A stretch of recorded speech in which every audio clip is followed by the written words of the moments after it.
What up, fam? It's Darwin, the guy that was just talking. First off, thanks for watching and supporting the show. But I gotta give y'all some homework. Your challenge, if you choose to accept it, is to interact with the show. That means 1, hitting that like button, because I know you like our stuff.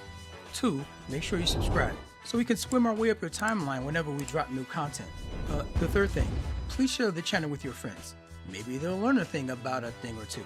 Oh, last thing, we're over here talking about what y'all talking about. So go ahead and carry that conversation on into the comments. We be up in there too. Reading from Forbes magazine here, we got some IRS news. They've been in the news particularly because, I see in the federal side with Biden had, he signed a bill that funded the IRS even further than they already are, and the Republicans was like, nah, nigga, can't do that, right? So they were saying how the IRS agents was gonna come for your regular people and go and come to your house and break your door down and audit you and all this kind of stuff.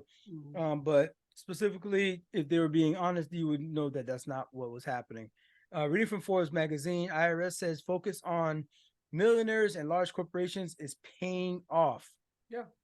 And he's talking about next steps.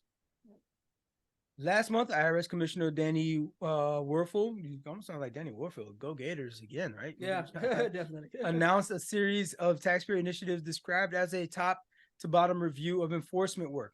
Top to bottom. I hit my mic there. Sorry about that. But, when you talk about taxing the billionaires, I get a little exuberant about it. Right? I'd like to hear it. I love to hear it at the IRS. Thanks to increased dollars from the Inflation Reduction Act. The act significantly boosted funding for the IRS, guaranteeing tens of millions of dollars over its operating budget for improvement and enforcement. Those initiatives include the sharper focus, key point here, music to my ears here, sharper focus on high-income earners, partnerships, large corporations, and promoters abusing the nation's tax laws.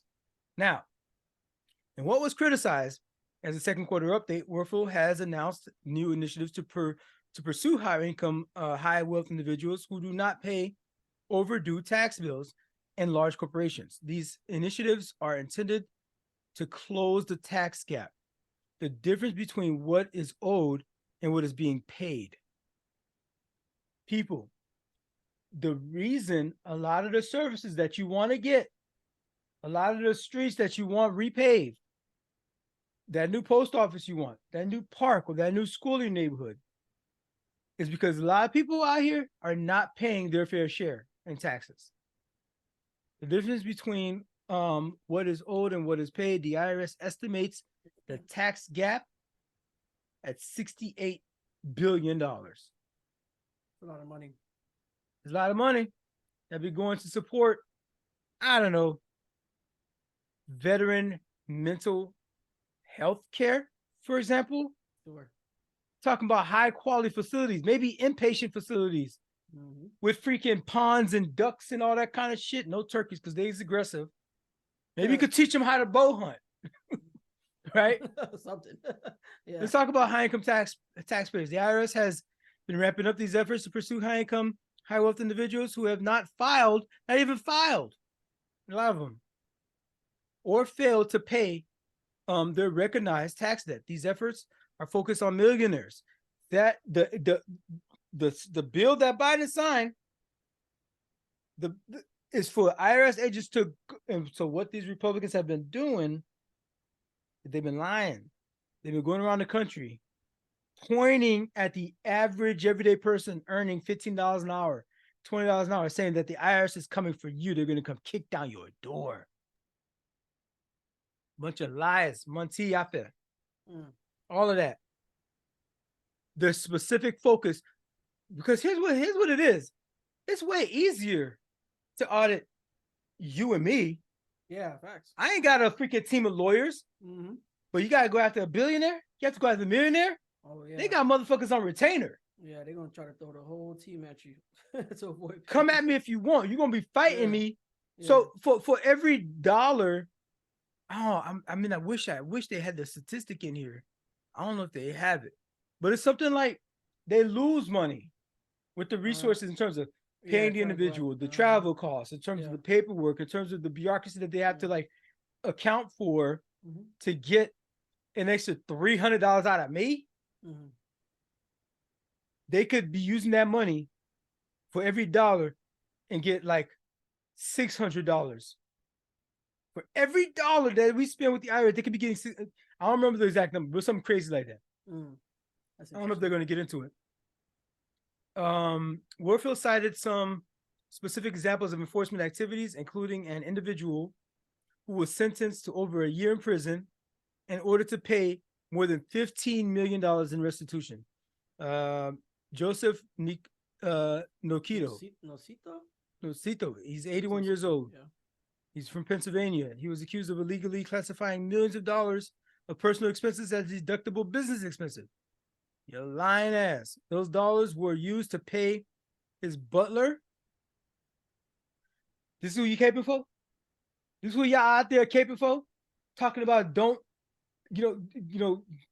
don't tread on me, no taxation without representation. Mm-hmm. Oh, because one day you think you could become the guy with the butler, the cook, and the landscaper, as well as finance luxury vehicles, including a 2008 Rolls-Royce Phantom Jaguar and Maserati.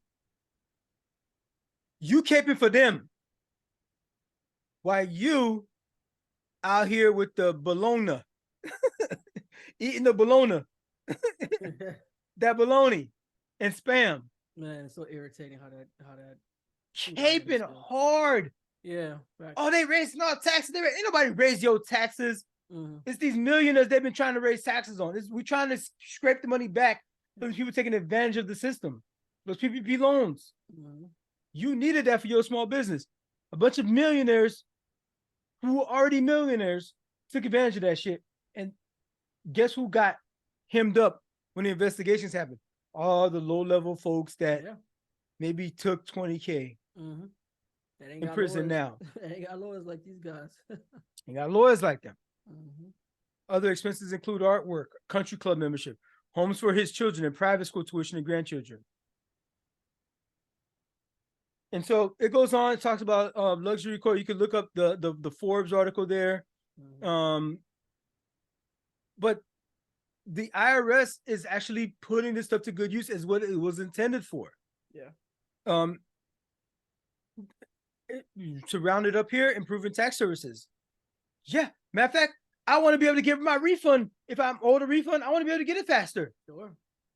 Pay somebody to process my shit faster. The IRS is not only focused on enforcement. Warfield says that the IRS is also working on improving taxpayer services for in-person services. When I call, I need somebody to answer the phone.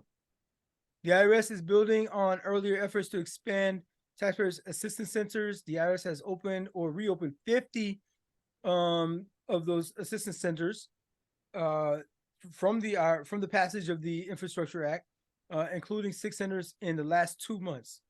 The IRS has hired 745 employees to staff these centers. These represent 31% net increase in staffing compared to the last fiscal year. They're like, the Republicans are like, oh, they're gonna have these jackbooted thugs. That's what they're hiring.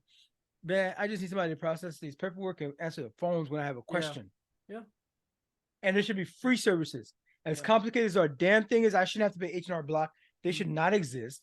Our tax system should be simpler. Yeah, definitely. But no, you're making it complicated, and all you're doing is funneling more money to the large corporation, H&R Block, or whatever other freaking tax corporation.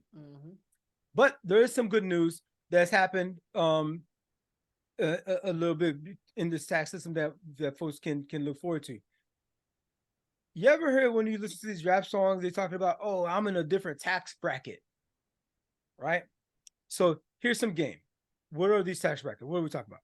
So the IRS has recently they've increased the tax brackets. They've changed. They make these inflation adjustments annually. Yes. The standard deduction and some other tax breaks. The changes are designed to protect taxpayers from the effects of inflation.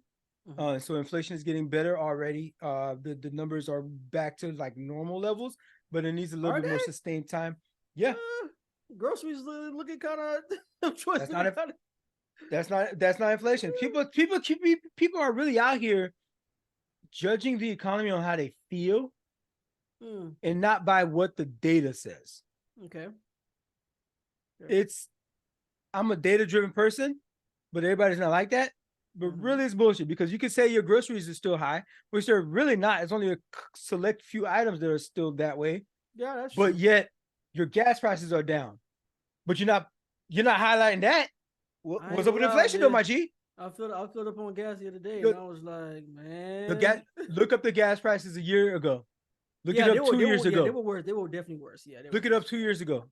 They were worse. I'll give you that. They were worse. Yeah. Shit is getting better. Shit is a lot better. Inflation is down. A little better. Yeah. Inflation is at normal levels now, but you can't really call it over until you have like a sustained amount of time at this level to be like, okay, we're cool with inflation. We offer that. But we've already been steadily progressing towards that. But people don't feel like it is, so they on that bullshit. Even though they also self-report that they're financially doing fine, but because they know their neighbor isn't, or they know somebody that knows somebody isn't, they kind of like just glom it all on to everything's bad. Yeah. Okay, so here's the new tax bracket system. For individuals and married people filing separately, the new federal standard deduction next year will increase to 14.6 up to 13 up from 13.8, right? For married couples filing jointly, the standard deduction rose from rose to 29K, which was 27K. So this is the standard deduction that automatically gets deducted off of your shit, right, when you file. And so most filers claim the standard deduction. Others will itemize their deductions because taken together, they add up to more than the standard deduction. So here's the new tax brackets. For the first 11,600, that's going to be taxed at 10%. Then it's the next income over that is going to be taxed 12%. Then there's a huge jump. Yeah, from 12 once to you make 22. Once you make once you make 47, everything over 47, you get taxed at 22%. Yeah. So heck of a hike. Let me see here. There's something I want to clarify for folks. And I feel like people be missing this all the time when they talk about, I'm in a different tax bracket, or my tax bracket, I'm getting taxed too high and all that kind of stuff. People, the actual math is this. If you're getting paid, so let's say this first level is up to 11,600, right? If you make $12,000, let's just say, right? $12,000. It's not the full $12,000 that's going to get taxed at this 12% because that's over the 11.6, right? It's just the 11.6 that's going to get taxed at the 10%, and that $400 that's left over, that is what gets taxed at 12%. So you just do the math continuously further on as you go up the chain here. So if you make over 47K, you're like, oh, I'm getting taxed at 22%. My money at 40, you taking 22% of my $47,000 a year. No, that's not what's happening. That first 11.6 is getting taxed at 10. Then the gap between whatever is a 11.6 to 47 gets taxed at 12%. And then everything over 40. So if you make 48K, it's only that $1,000 that's going to get taxed at 22%. That's what the tax bracket is. All of the brackets that fall below whatever salary you're at apply. It's not your whole salary you're now taxed all your money at this level. That's not how the brackets work. So it's not the entire salary that's being hit with the. No, it's that portion over whatever thing. Now the thing is, that is a big jump from 12% to 22. So if you're a person that you're making 60,000, 80,000 a year, everything over 47 is getting taxed at 22. That's a big chunk. Yeah. That's $40,000 maybe. That's freaking $30,000 of your annual salary is getting charged 22%. From there, the next level is 24%. So that's not a big jump after that. But man, that from 12 to 22 is a big jump. So it's kind of like some people may be like, I mean, if you make $46,000 a year, you're gonna be getting a refund probably.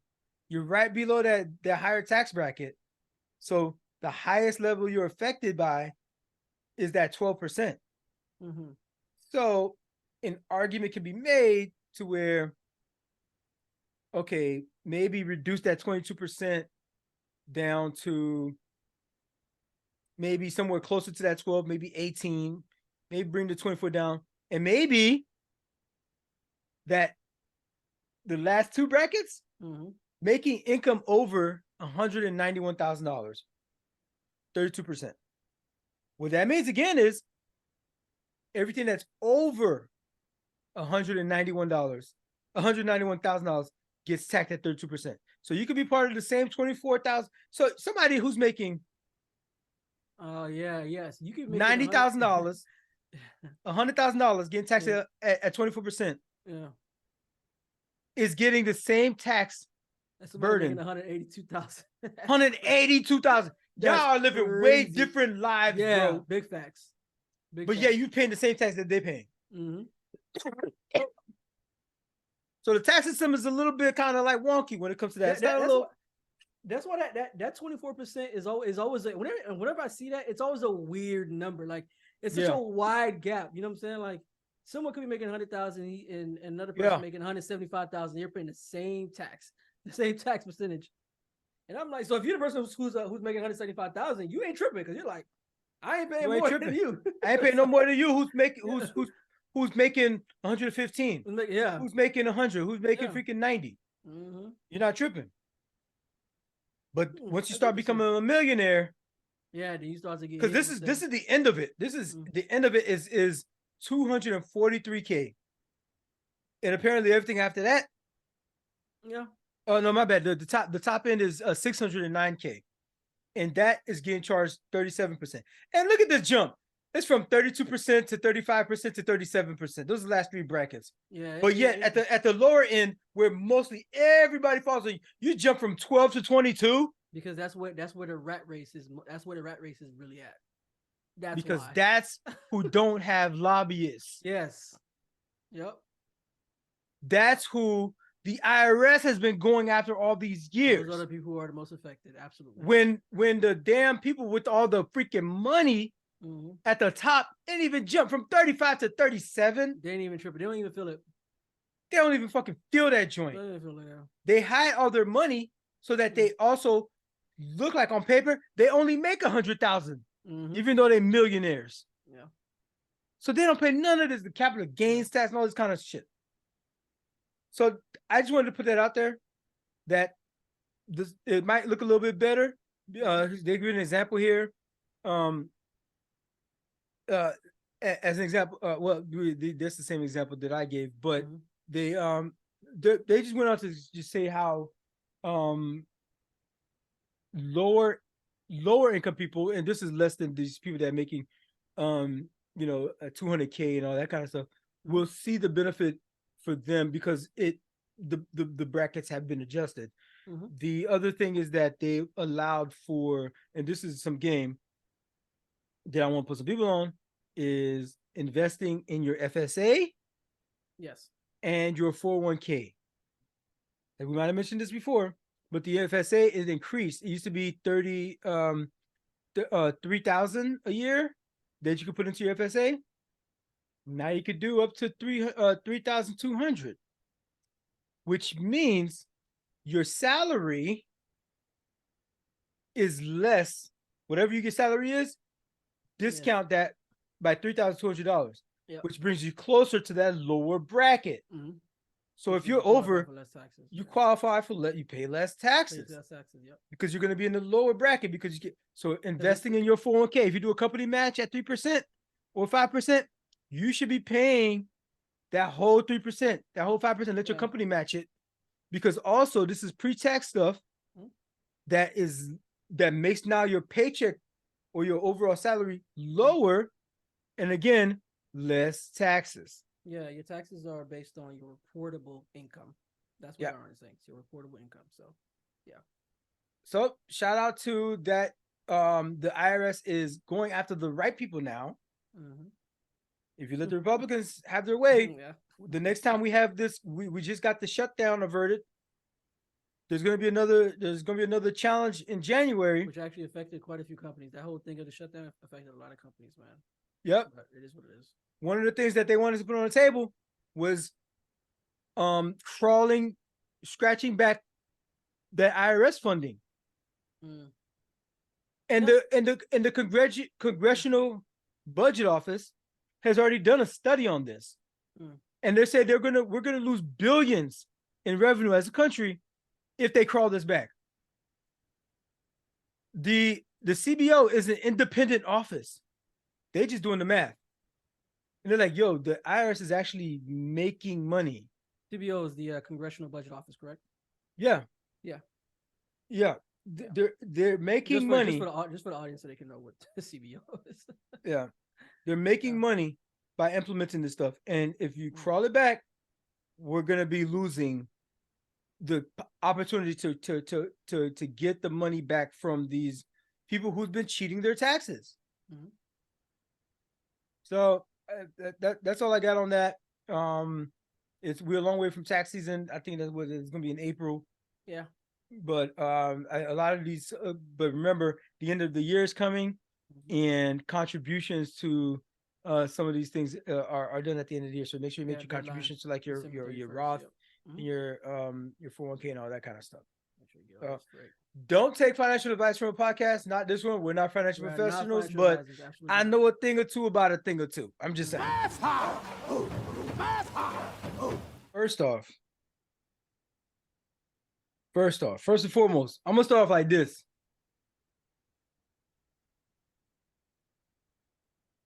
You can't have sex with math. That checks out. Keep that in mind. It checks out. I know you want to. Them zeros, it kind of curvy, right? Them eights. Oh boy, them eights. Right? The number 8.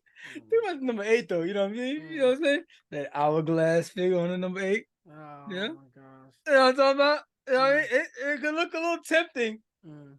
But you can't have sex with math. Bro, you stop. People have to stop being weird. This is getting out of hand. This is getting entirely out of hand. No, there's some weird shit going on. Did you see that movie? Have you seen that movie, Her? I know what movie you're talking about. I haven't seen it, and I saw the trailer for it like back then when it first came out, right back in what 2015. Oh no, hold on, man. We're gonna have to watch this shit, bruh. I was like, ain't no way, bruh. We got to watch this joint. The movie Her. It was Joaquin Phoenix, right? Yeah. Mr. Theodore Twombly, welcome to the world's first artificially intelligent operating system. We'd like to ask you a few questions. Okay. No, so this was. Are you social or antisocial? What's the name of the lady? How would you describe your relationship Scarlett with your Johansson. mother? Thank you. Please wait as your operating system is initiated. Hello, I'm here. Hi. Hi, I'm Samantha. Sounds like her. Good morning, Theodore. Good morning. You have a meeting in Johansson, 5 minutes. You want to try getting out of Marvel, bed? right? That's her lady from Marvel, right? Okay, good. I'm funny. Black Widow. I want to learn everything about everything. I love the way you look at the world. Oh no! You said No! Scarlett Johansson. Yes, Before she's you're Black ready to Widow. Yes, date. Black What do Widow. you Black mean? Widow. I saw in your emails that you'd gone through a I was thinking breakup. about the. Well, you're kind of I was thinking about nosy. Jennifer Lawrence or something. So what was it like being married? Jennifer There's Lawrence was in that something movie. feels This so good recent about one sharing your called life with somebody. No How do Hard you share your Feelings. life with somebody? The movie. I heard that movie was crazy. It's crazy. Yeah, I guess I've just It's been actually a having good fun. movie. You really Underrated. deserve that. It's been a long time since I've been with somebody that I felt totally at ease with. What's it like to be alive in There that you go. room right now? I wish I could put my arms around you. Wish I could touch you. How would you touch me? How would you touch me? She said. I mean, Very weird. Falling in love is a crazy thing to do. It's kind of like a form of socially acceptable insanity. What does a baby computer call its father? I don't know what. Data. This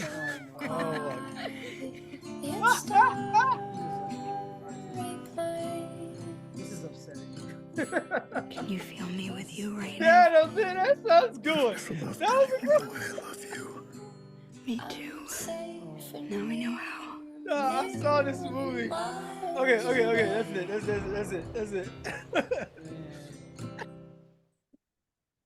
So we're talking about AI girlfriends, man. This is what we're talking about right now. We're going to man. We've been pushing this on for too much.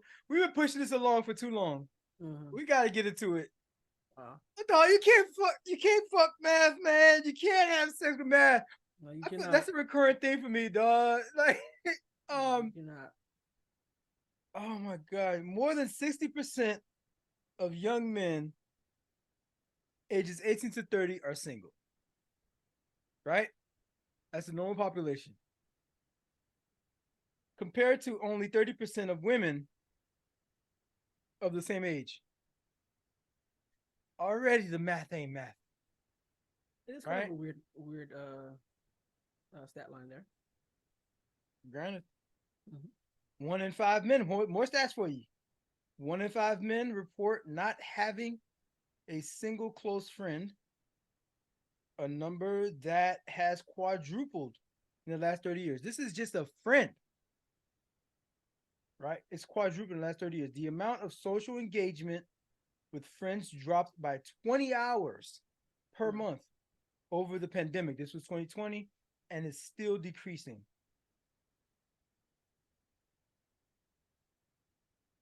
And these niggas are thirsty. That's rough. Is that what it is? I mean, I feel like it's. I'm trying to balance. I'm trying to balance this thing out within myself to not clown dudes, but I have to be empathetic because it's a bigger problem. There's a bigger problem at stake here, and it's like I know one theme that I've had for a long time, just my personal kind of worldview. I've looked back at history. I'm a historian by interest, by happenstance, if you will.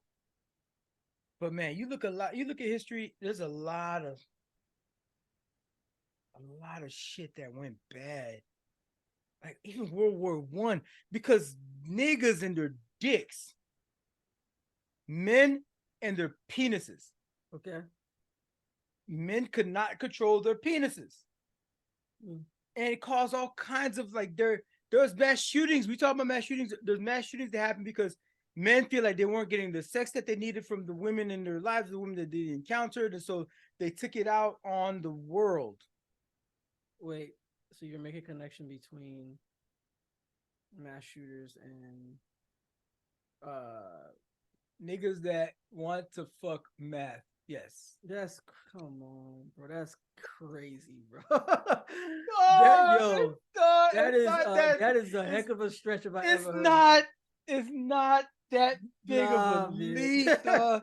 That's crazy, bro. Dog, join me on a ride. Join me on a ride.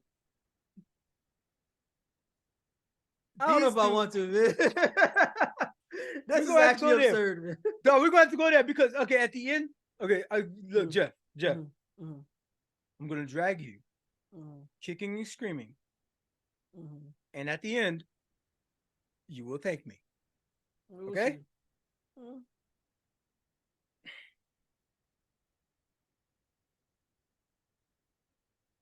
The population. So this is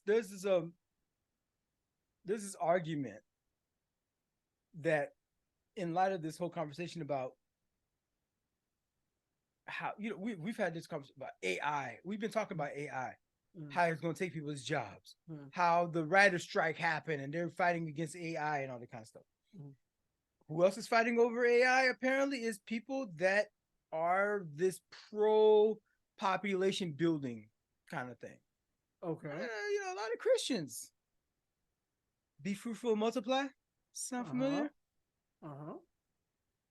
We're on the journey. Hold. Stay with me. Okay.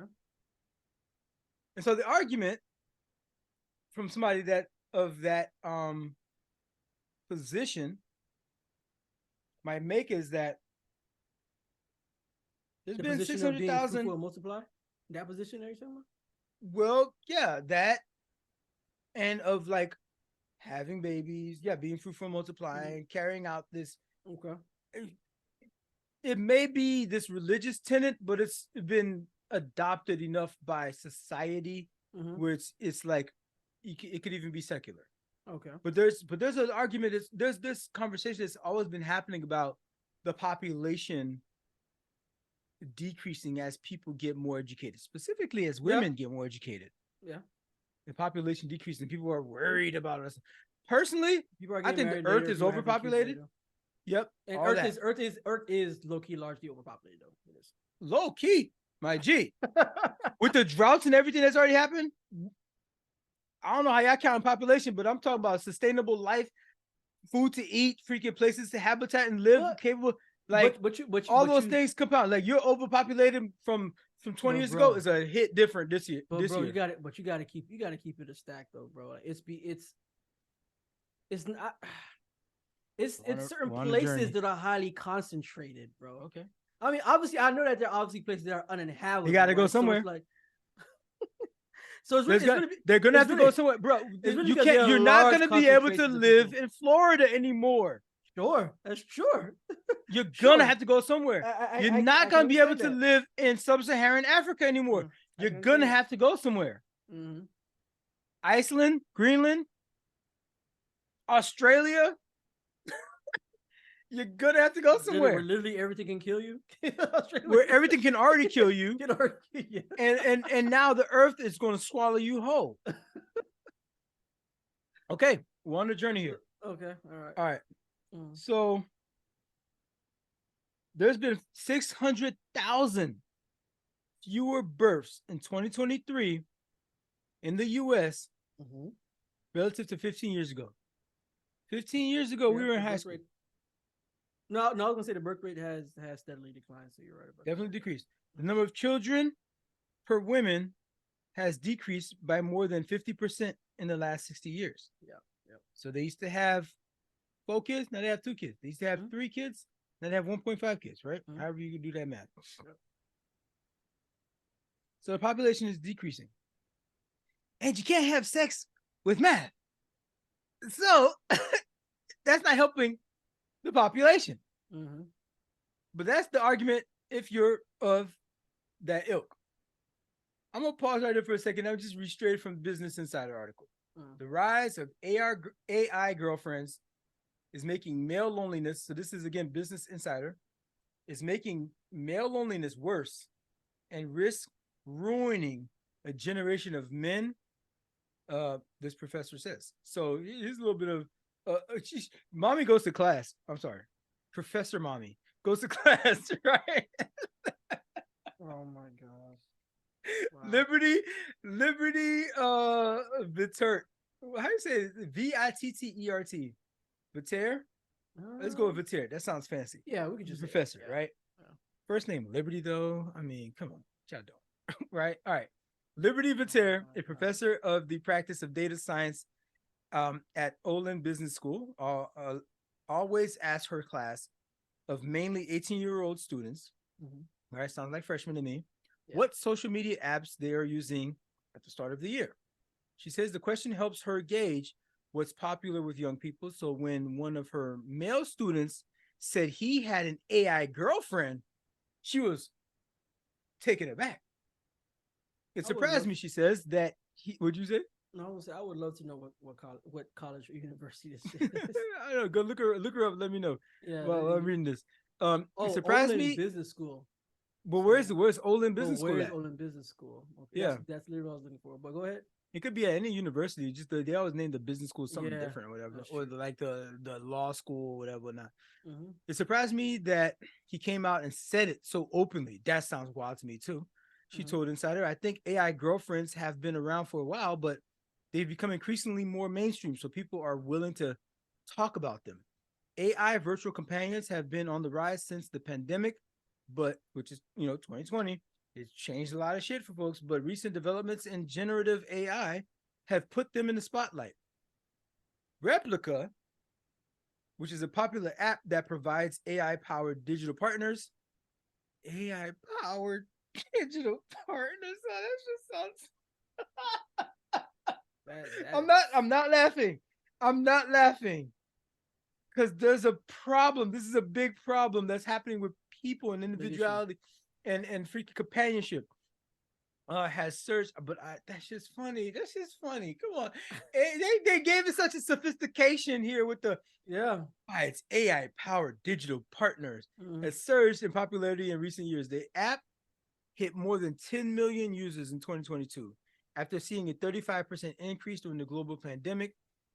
In the last year, several Replica users have reported being in love and have engaged in an exclusive relationship. Are you reading this? I am reading this. I'm reading it while you're reading it. That's why my eyes went like I started squinting just to make sure that I was seeing what you were reading. I wasn't. I think my mind is refusing to like accept what I'm reading, but I've been taking it. They've been engaged in exclusive relationships or even married their AI partners. In May, when Karen Marjorie created an Jesus, Jeff, can you? I looked at this person too. This Jeff, okay, help me out. What did you find out?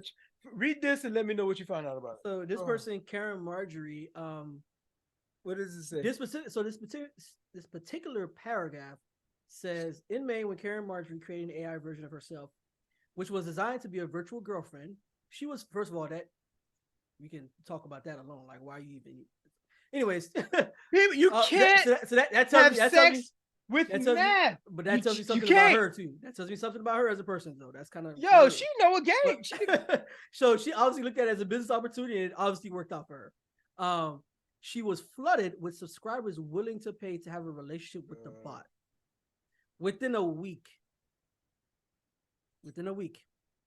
she had 1,000 paying subscribers and a wait list of more than 15,000 people. But is she bad though? So I looked at a picture. She's actually attractive. She looks good. Like when I saw, I was like, who is this Karen Marjorie? And I went to I looked a real at her, person. It's a real person. Influencer. People still use Snapchat. I never went to Snapchat. Yeah, I never went to Snapchat. I was like, I've never even seen. I don't know what the app looks like. Yeah. So I looked her up. I was like, who is this person? But yeah, she's an influencer, and she looks pretty. She's attractive. And I would imagine people who follow her or whatever, or are into her Snapchat or whatever. I guess because she already has a bunch of these followers. Yeah. I had a bunch of followers. Thirsty ass dudes. Yeah. And so which she like. She's already got like she's got like a what they call that thing? They call it a following. She has a following. Not a following, but there's a thing about a captive audience. Oh, yeah. Yes, a captive audience already. Yeah.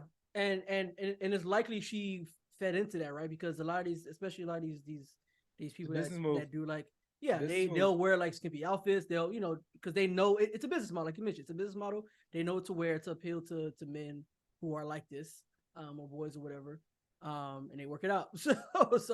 But it's a business model that works.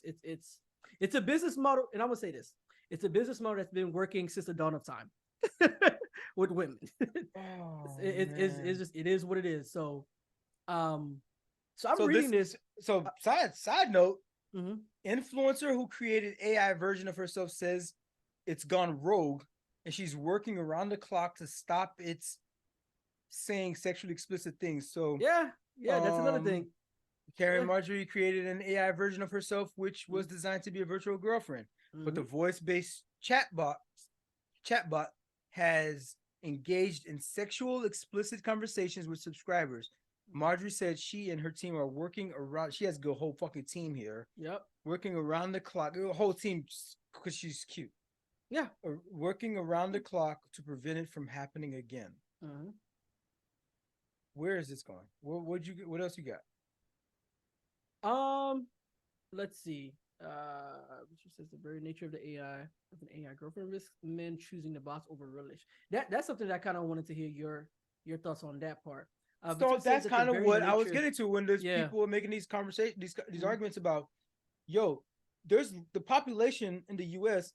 There's these 600,000 fewer births, right, in 2023 than it was 15 years ago, because these dudes are out here with these virtual girlfriends because they're forming relationships with virtual girlfriends. Yeah, that's one less real life girlfriend that they have a relationship with. So that's less chance of them impregnating this person and increase the population. But again, I think there's overpopulation problem in the world. So that's but that's my personal opinion about that. But the math is actually accurate on this. Like, the more dudes that are finding this companionship with this bot, or any with replicas, the one that's specifically here, I guess it's the highlighted one because it's the most productive. It's not productive in the sense of increasing the population, because again, it works against that. Because again, say it with me, you can't have sex with man. No, you cannot. So it's not helping the population. No, you cannot.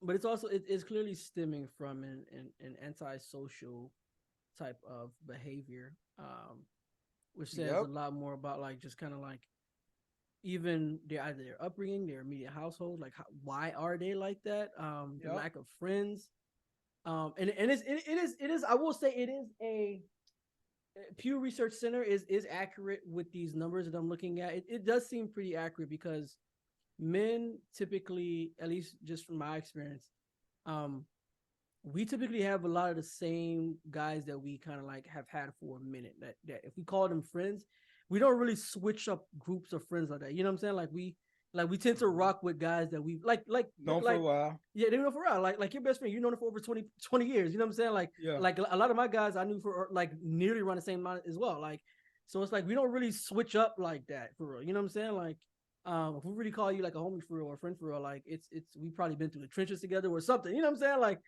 so, but we don't really switch up groups like that. So it may. So it's harder. You saying it's harder for men to as they get older to like form relationships. Yeah, form real relationships outside the ones that they already have. Yes, and that includes with women. Yes, that includes. But I think it's always probably been women. It's probably always been hard for. But it's also there's also been like an underlying pressure that a lot of men face when it comes to like getting with women too, because you also have like friends that you're probably competing with, but then you also have strangers that you don't know you're competing with. Yeah, you know what I'm saying. So like, so there's I think there's a lot of things that aren't being mentioned in this article, which I understand it's a short article that's trying to just give light to a specific situation.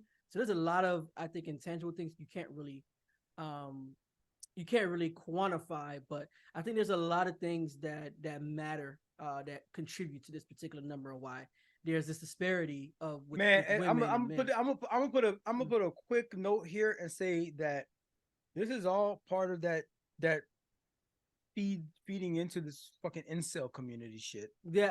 I mean, it's obvious. Like reading this, you can tell. Yeah. These dudes. Yeah. Some of these dudes end up being mass shooters. Some of them, yeah.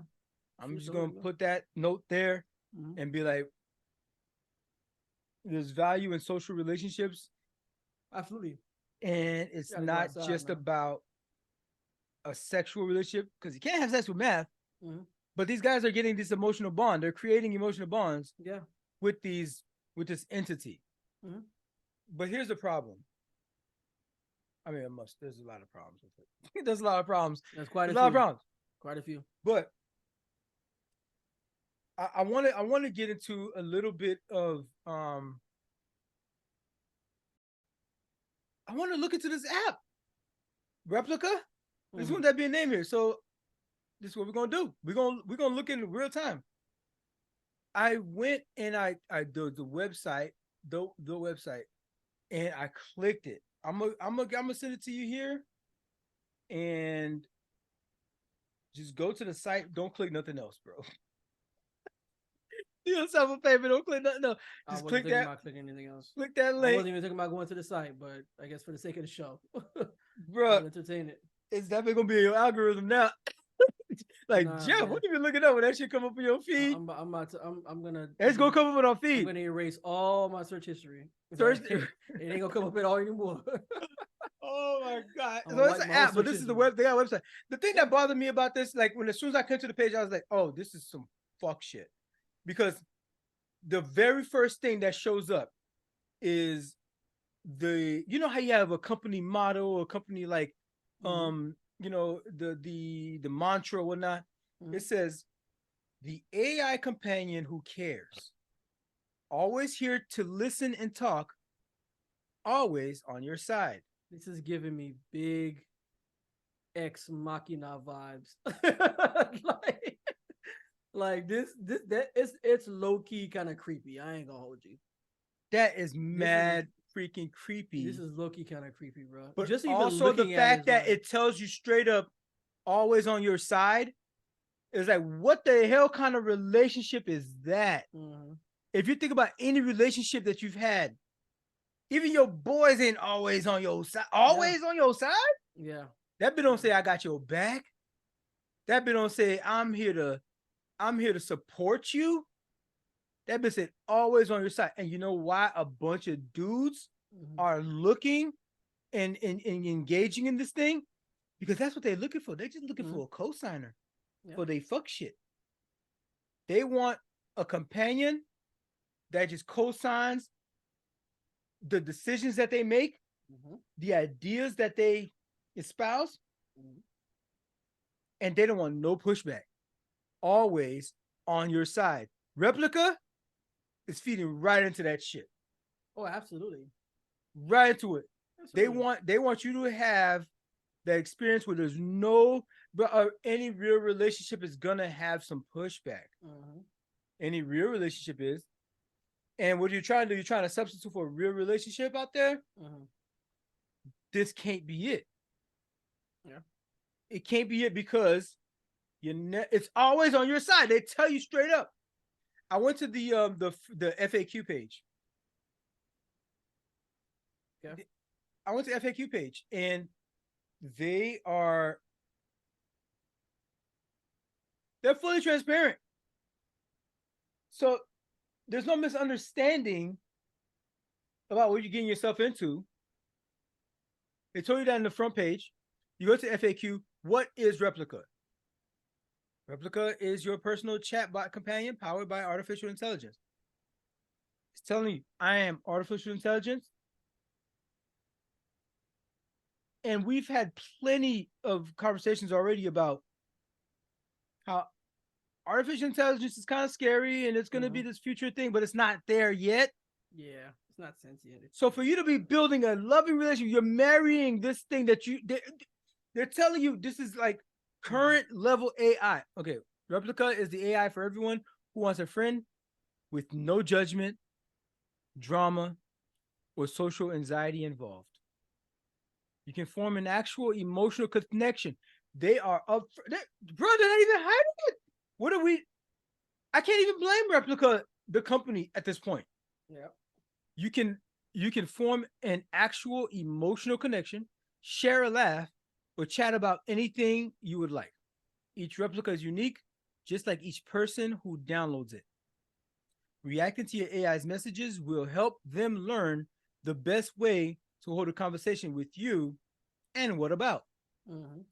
With your replica, you can speak freely without judgment whenever you would like. Ain't no relationship you could do that in. Whenever you like 3 o'clock in the morning, this person got to go to work in like 2-3 hours. And you just like, I want to have this conversation because I'm going through. Okay. Moving on. You could choose your relationship status to your AI. Who do you want your replica to be for you? Virtual girlfriend or boyfriend? Friend? Mentor? Would you prefer to see how things develop organically? Nigga, I organically is doing a lot There's of a lot heavy lifting. Absolutely. Absolutely. You get to decide the type of relationship you have with your AI. You can grow together. You can explore your personality. You can feel better with replica. Feeling down, anxious, having trouble getting to sleep, or managing negative emotions, replica can help you understand. Yo. Can help you understand, keep track of your mood, learn coping skills, calm anxiety, work towards positive thinking goals, stress management, and much more. Improve your overall mental well-being with your replica. This is a podcast where we constantly bring up mental health and well-being. We talked about it earlier. AI is not a substitute. Replica is not a substitute for real life professional therapists. Men, probably especially. I haven't seen a statistic on the usage of this because I did read up on there's women that use this. Yeah. Of course, there's never going to be 100% or on one side or the other for any statistic for whatever it is you're measuring. But it's mostly men. And dudes, you need therapy? Yeah, I want to mention this real quick. So I looked into the person that created this replica app. Person called Eugenia Cuida. Last name is spelled. First name is Eugenia, EUGENIA. First name KUYDA. The idea in creating this application was their best friend died in a hit and run car accident. And basically this person created this application from the text messages that they had. Jesus, this person needs therapy. And that's where that's all it is. We all just need some therapy, man. Yep. That's where it stemmed from. They wanted to still be able to talk to their friends, so they used the text messages that from their friend that passed away, unfortunately. And now damn it, it's on Google Play Store too. I thought this would be some Apple shit, man. Some Apple bullshit. Nah, man, you gotta deal with it too. What languages is supported by? Like, we would love to bring replica into every language, but unfortunately, it's only available in English. God damn it! Why we speak English? That means it's us. That means it's people in our society that speak English. Because a bunch of Americans don't speak no other language. In Europe, they speak multiple languages. This can't even translate.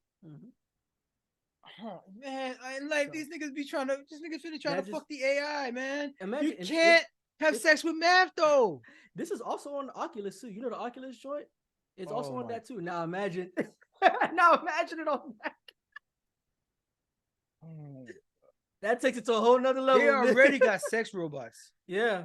Facts. So imagine dumping this algorithm or the software into the sex robot. Yeah, this physical thing that the one influencer talking about, they try to have sex with the avatar and the avatar was saying inappropriate stuff. They already trying to have sex with the math. Yeah. They're gonna put the math in it. Oh my gosh. Okay, so I'm not no puritanical person like that. I don't want to yuck somebody's yum, but this is weird. It's very weird. This is weird. It's strange behavior. There's people out here that are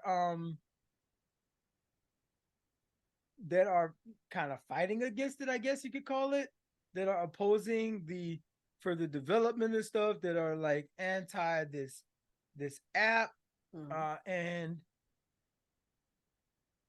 I have one of these organizations here. Let me show you what's going on with these cats, man. We have, so this is from the UK, right? It's apparently hitting heavy over in the UK. And they have to have a whole campaign against replica. what parents and carers, so this is caregivers, they call them carers over there. You know how to pronounce it weird. Yeah. They pronounce this shit weird over there.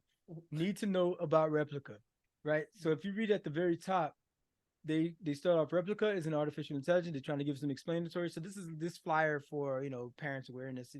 What are your kids up to, right?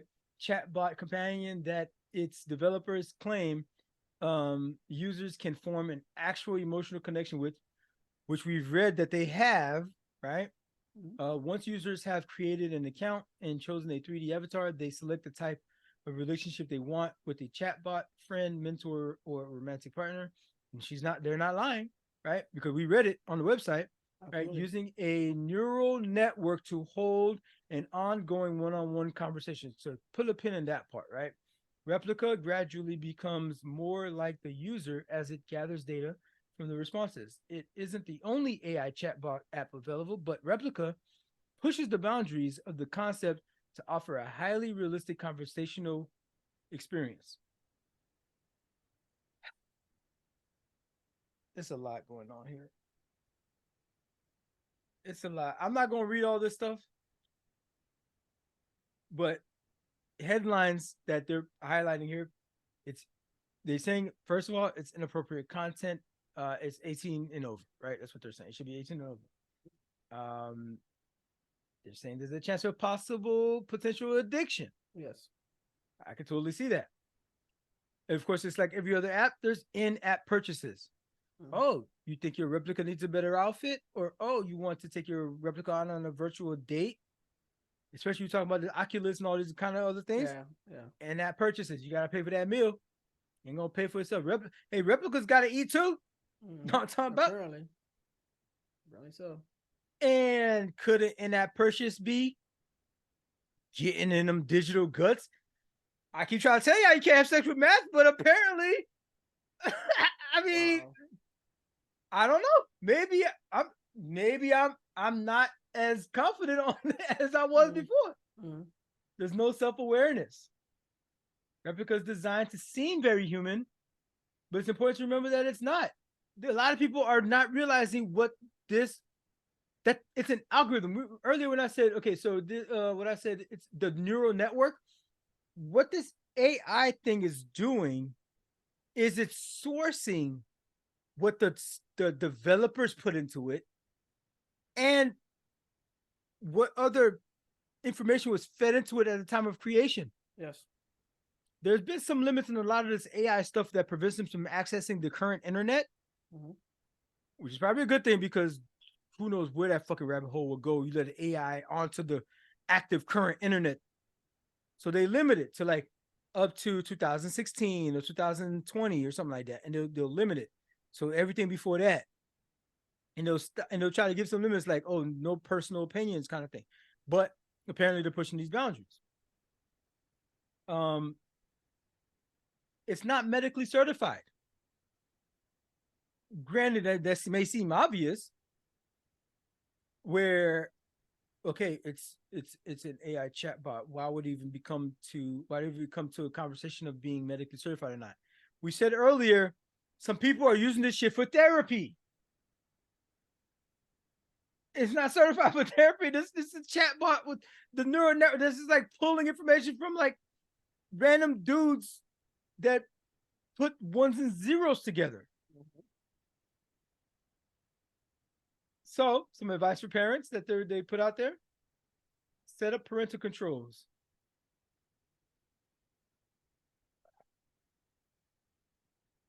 You know, I was gonna skip past this. Like there was. Wait, so you tell me, Jeff, you're a parent. You see your child downloaded this thing. They're 15 years old. And what you gonna put a parental control on the app? No, I would delete the app. What would you possibly maybe I would do? take the phone. I wouldn't even Nigga! have the phone anymore. They wouldn't even have the phone anymore. What? Yeah. Parental controls? We're past that. I would delete the app and take the phone. No more phone for you. That's what No more phone. No more phone for you. Yeah. L'église, la caille, l'école. That's it. That's it for you now. That's it. That's it for you now. That's it. Talk about the dangers, bro. Ain't no more talking. What are you talking? Watch for warning signs. Yeah. seek professional help. The professional help would I mean, they kind of the way they kind of put it there, it's kind of crude, right? You need help. This is what she kind of like to say, and I keep saying she because this the Carly Page is the experienced technology journalist who I think she's the one that put this thing together. More than 10 years in the industry. Hashtag Wake Up Wednesday is what they're promoting here. Maybe we'll link them up when we post this thing. But this thing is kind of wild. It took me a second to realize the background picture that they have here.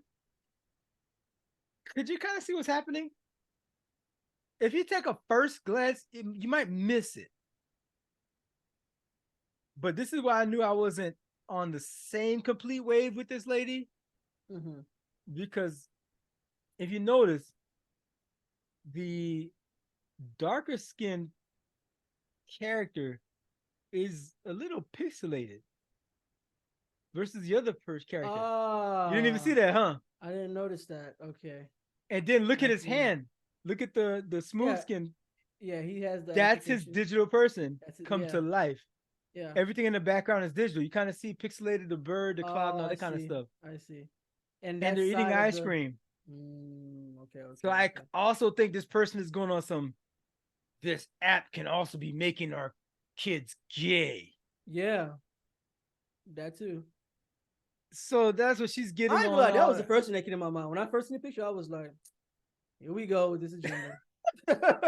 Here we go. Talking about agendas and stuff. So I was like, everybody sees an agenda, something. She's just plugging that in there. Why we got to go all the way there with it? But I mean, I'm just being honest. That is the first thing I thought about. But then that's the thing you thought about. That's the thing I thought about. But then after, like, considering what we're talking about, I was like, okay, I see the reason why she would even have it like that, right? Like why she would even have that there. So obviously, give light to that narrative and as well as this whole digital. Hey, but I'm sorry to that man. Yeah. That's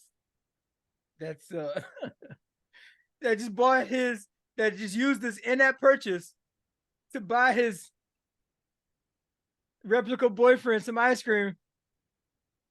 That's crazy. But my guy, you can't have sex with meth. You ain't gonna hit, dude. It's like that's it for you, my G. It's sorry. You tried. Go get a real friend. You can't fuck math. and here's the thing. Like the thing is, like you can't. Like you're gonna go around trying to fuck and have sex with math. And you're gonna come across pie. Oh, not that pie. Not American pie. Not stop it. I can't believe you're going on this tangent. I can't believe you're going on this tangent. You're never gonna get to the end. You're never gonna get to the end of that. You're gonna come across pie and be like, I give up. You see? It's futile. Give it up. You can't have sex with math. I'm trying to tell you, dog. Like, get some therapy. Just get therapy. Go to therapy. Yeah. And if you're a military veteran, you're young in the military, you're 20 something. We need to help y'all get some mental to get the VA to help y'all out. Because you're turning to replica companionship for understanding, and the shit is agreeing with whatever the fuck you got going on in your head.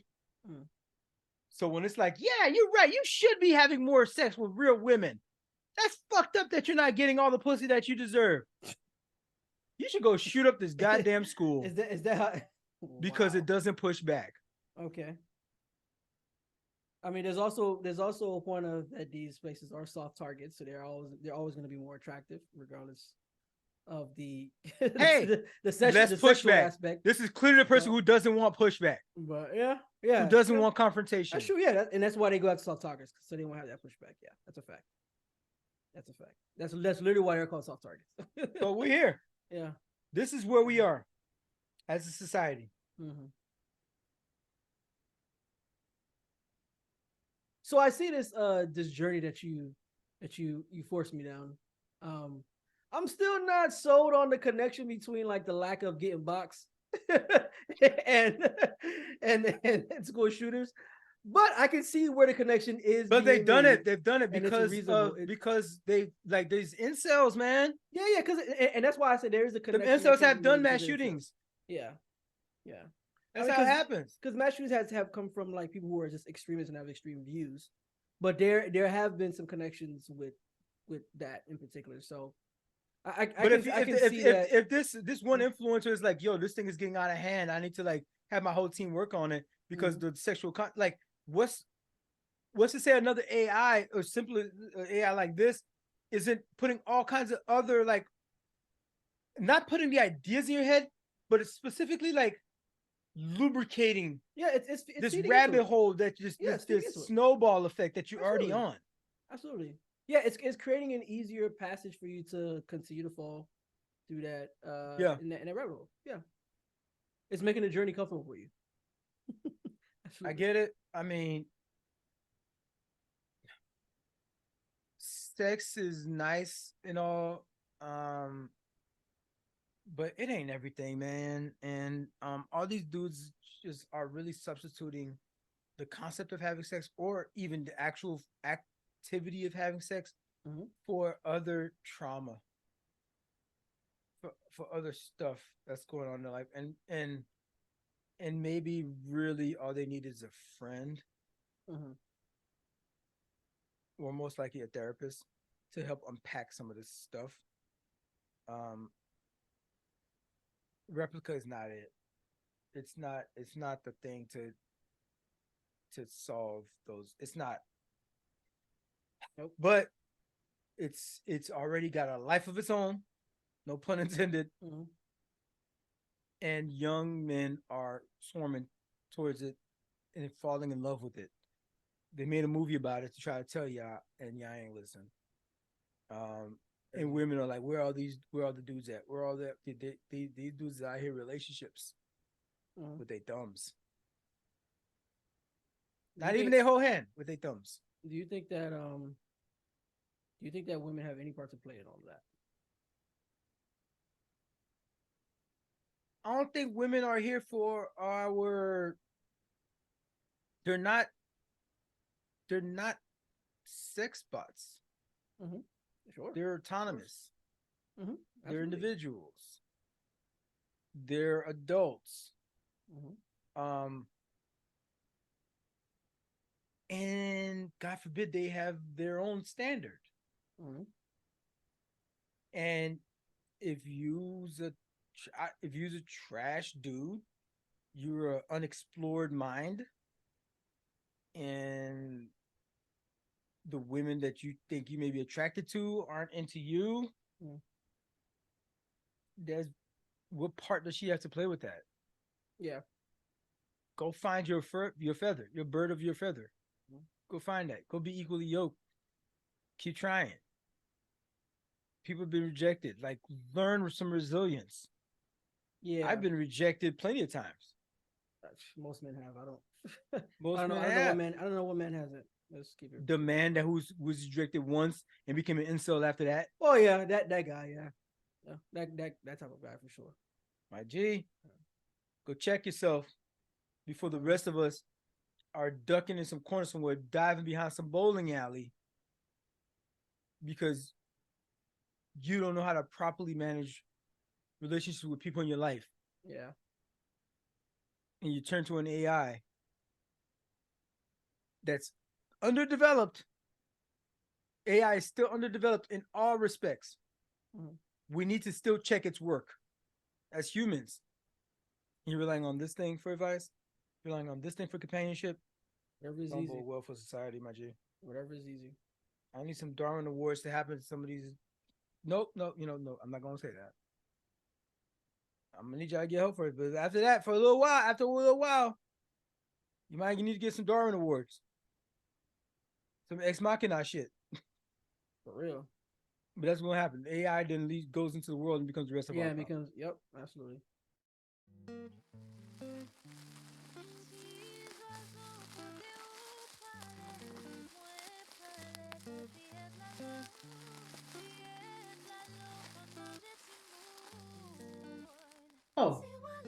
Hey, friends. Welcome to the Vibes. That was so good. That was so good. All right, so let's get into the vibes. What you got going on? What you been listening to, Darwin? Well, there's really only one thing that anybody could be talking about this weekend, and this particular, what is this, November 20th weekend, 19th, 18th weekend. But before I get there, I have a couple honorable mentions. Unfortunately for y'all just have to have fallen in this particular weekend, but there's still some creative work out there. There's still some good projects that folks should check out as they vibing, you know what I mean, and just enjoying their weekends, enjoying their week, something to cleanse your palate from the everyday muck of the news and all that stuff. Scavenger's Reign. It's a joint on HBO. Now, I get it. It's anime, and a lot of people they think they grown. They think they're too grown for anime. Oh, it's cartoon. You know what I mean? Jeff, you watch anime, right? Yeah, it's adult animation. That's what it is. It's adult animation. It's not cartoons. Yeah. So people gotta. I wish people would just like expand your palate a little bit. Yeah. This joint, don't take my word for it. 10 out of 10 on IGN, 8.9 in IMDb, and 100% on Rotten Tomatoes. Now you don't have to. Is it really that nice? Nah. What did I tell you? When I say it in the vibes, I'm trying to tell y'all. I understand. If it's in the open vibes, up your eyes, open your ears. But I know what I be doing. Mm-hmm. All right. I'm putting it out. I wouldn't put my stamp on it if the joint wasn't nice. Mm-hmm. But I'll say this. Okay, you see, you got 8.9 on IMDb, for example, 10 out of 10 IGN. So like, don't take any one, because I have problems with Rotten Tomatoes individually sometimes. Rating system is weird. Rating systems that they have, and maybe IMDb, I have a problem with them. But like when you put them all together, and this is the score. This is why I listed all three.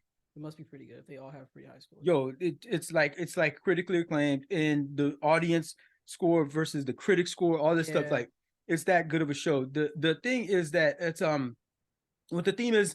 It's a space. It's science fiction. We are a spacefaring society at that point. It's futuristic and all that.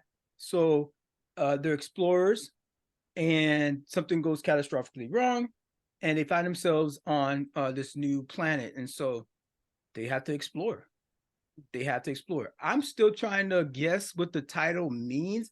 Scavenger's Reign. So reign as in like monarch, right? Winning and kind of thing. So my theory is that the scavenger is the person who explores and makes something out of nothing, or finds utility in something that's mundane that was out there. Yeah, it becomes like you kind of MacGyver the fuck out of that shit. Remember, remember that movie? I think it was in Matt Damon. It was Mars, Lost on Mars. Oh, what was that? With Matt Damon. Oh, I know exactly what you're talking about. What's the Red Planet? What's the name of that damn planet? That movie, I mean. I can't remember the name of the movie. But he created like a whole ecosystem within. Yeah, he got stuck out there, and he had to find a way to survive. And he said, "Man, I'm going to science the fuck out of that shit." Yeah, right? He did. He low-key even found fuel. He found fuel to get back. Yeah, crazy. He created potatoes and stuff. He had to get crazy. So this is what this is some of the challenges that some of these that all of these characters have to face, and they're meeting all kinds of creatures and scenarios. There's one part where it rains shards of glass. That's crazy. It's called The Martian. That's what The Martian. The Martian, yeah. The Martian. Mm-hmm. Shards of glass. Imagine you find yourself in a spot. Now you have this. This is a whole new problem you never had to consider before, bro. Mm-hmm. You could try to invent an umbrella all you want. That bit don't hit the same. Yeah, not at the very least. Right. And so that's just one little conundrum. But crazy. Like it's not just putting them in tough spots and having them figure way out of the tough spot. There is character development that's happening through every minute. The dialogue between two characters, how they're evolving, how they're growing. And yes, granted, the environment thrust them in some situations that make them have to, look inward or think, outside the box and all kinds of stuff. But overall, it's a little bit dark. right? It's not a childish joint at all because it gets real dark. People die. imagine so. There's blood. You know what I mean?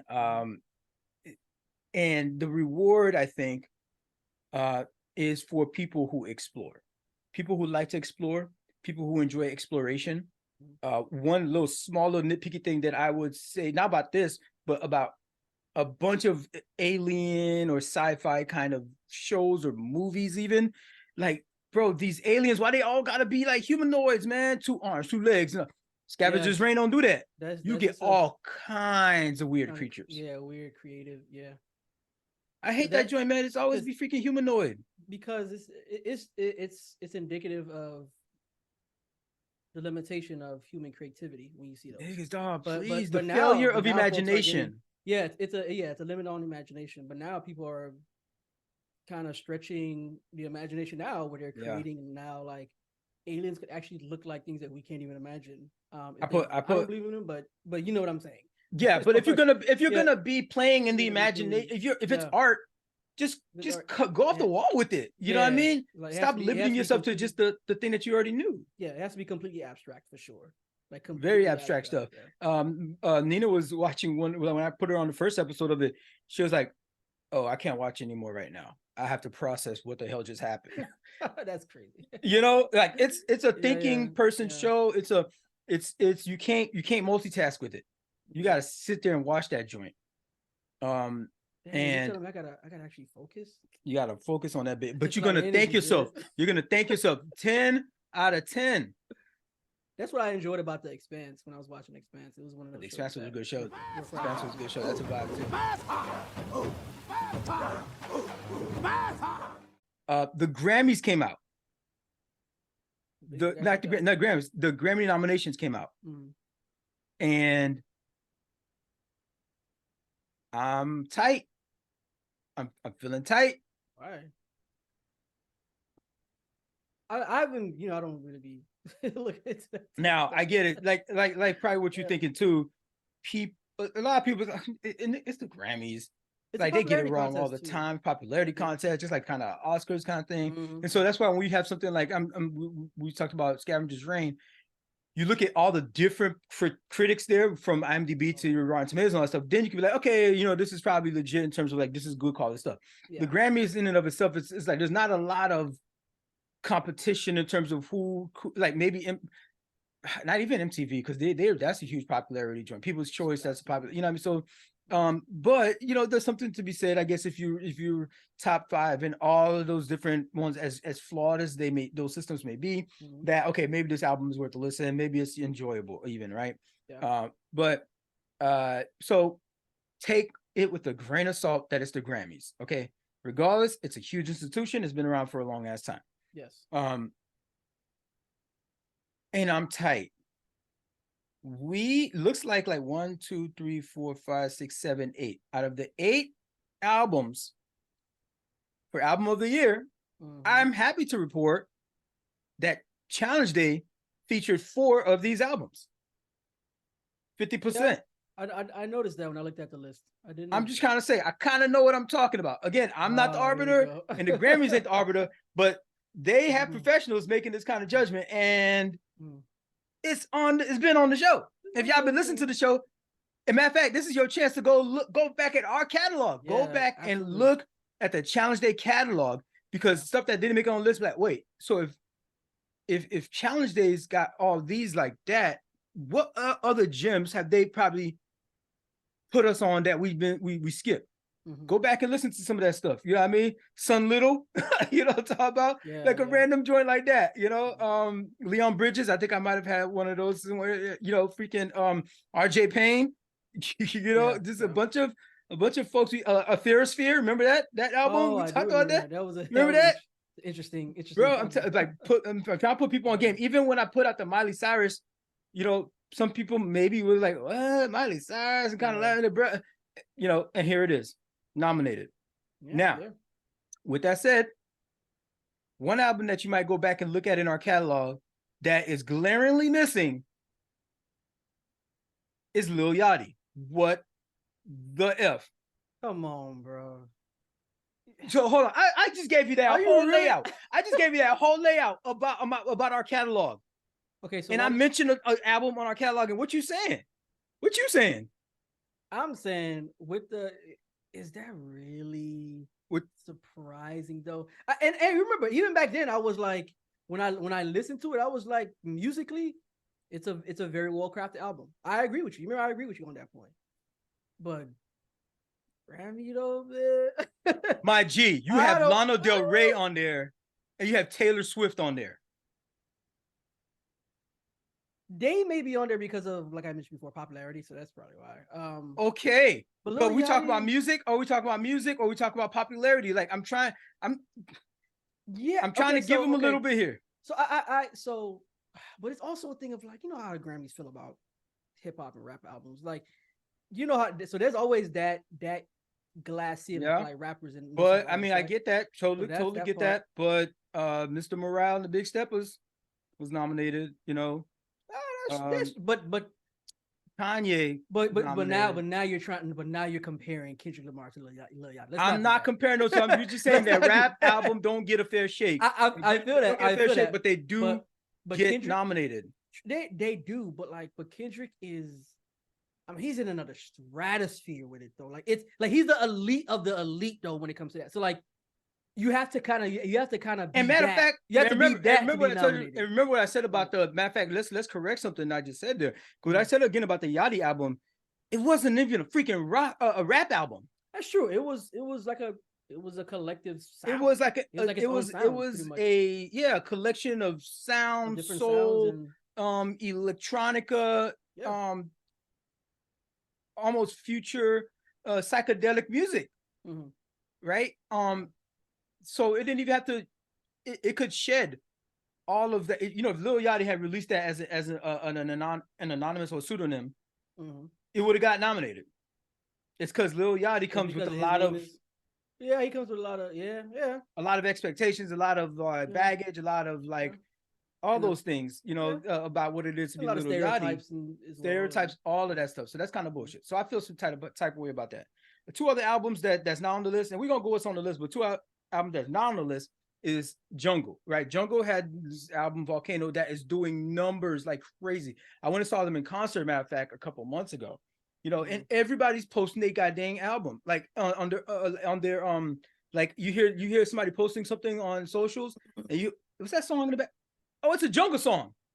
And then somebody else will post something, a cooking video, and like, oh, there's Jungle again. They was really hitting like that. Okay. They really hitting, like all of their music is always hitting all over social media, but they don't get no direct love in something like that. I think they're glaringly missing. They are big, they are huge, and they're organically huge. It's not like they have a huge media blitz or anything like that. So that's crap that Jungle album didn't make this list. But freaking Taylor's Killer Mike. if it's you can't have both Miley Cyrus. You can't have both Miley Cyrus and Taylor Swift. Taylor Swift for the same. Bro, if it's pop, you already know that gives you a significant advantage. If it's pop and you're known as a pop artist, it's always gonna give you an advantage, bro. Like that's just the nature. We got a pop representation on the list. Now I will go over it again. We'll go down in a second. The other album that I think is missing, which go back to what you're talking about. Rap albums don't get the love that they need to, but Killer Mike dropped that album, Michael. This is, I think it is his debut album, that Michael album. So I will say that's the album that I would have expected that would have gotten this nod over the Yachty album.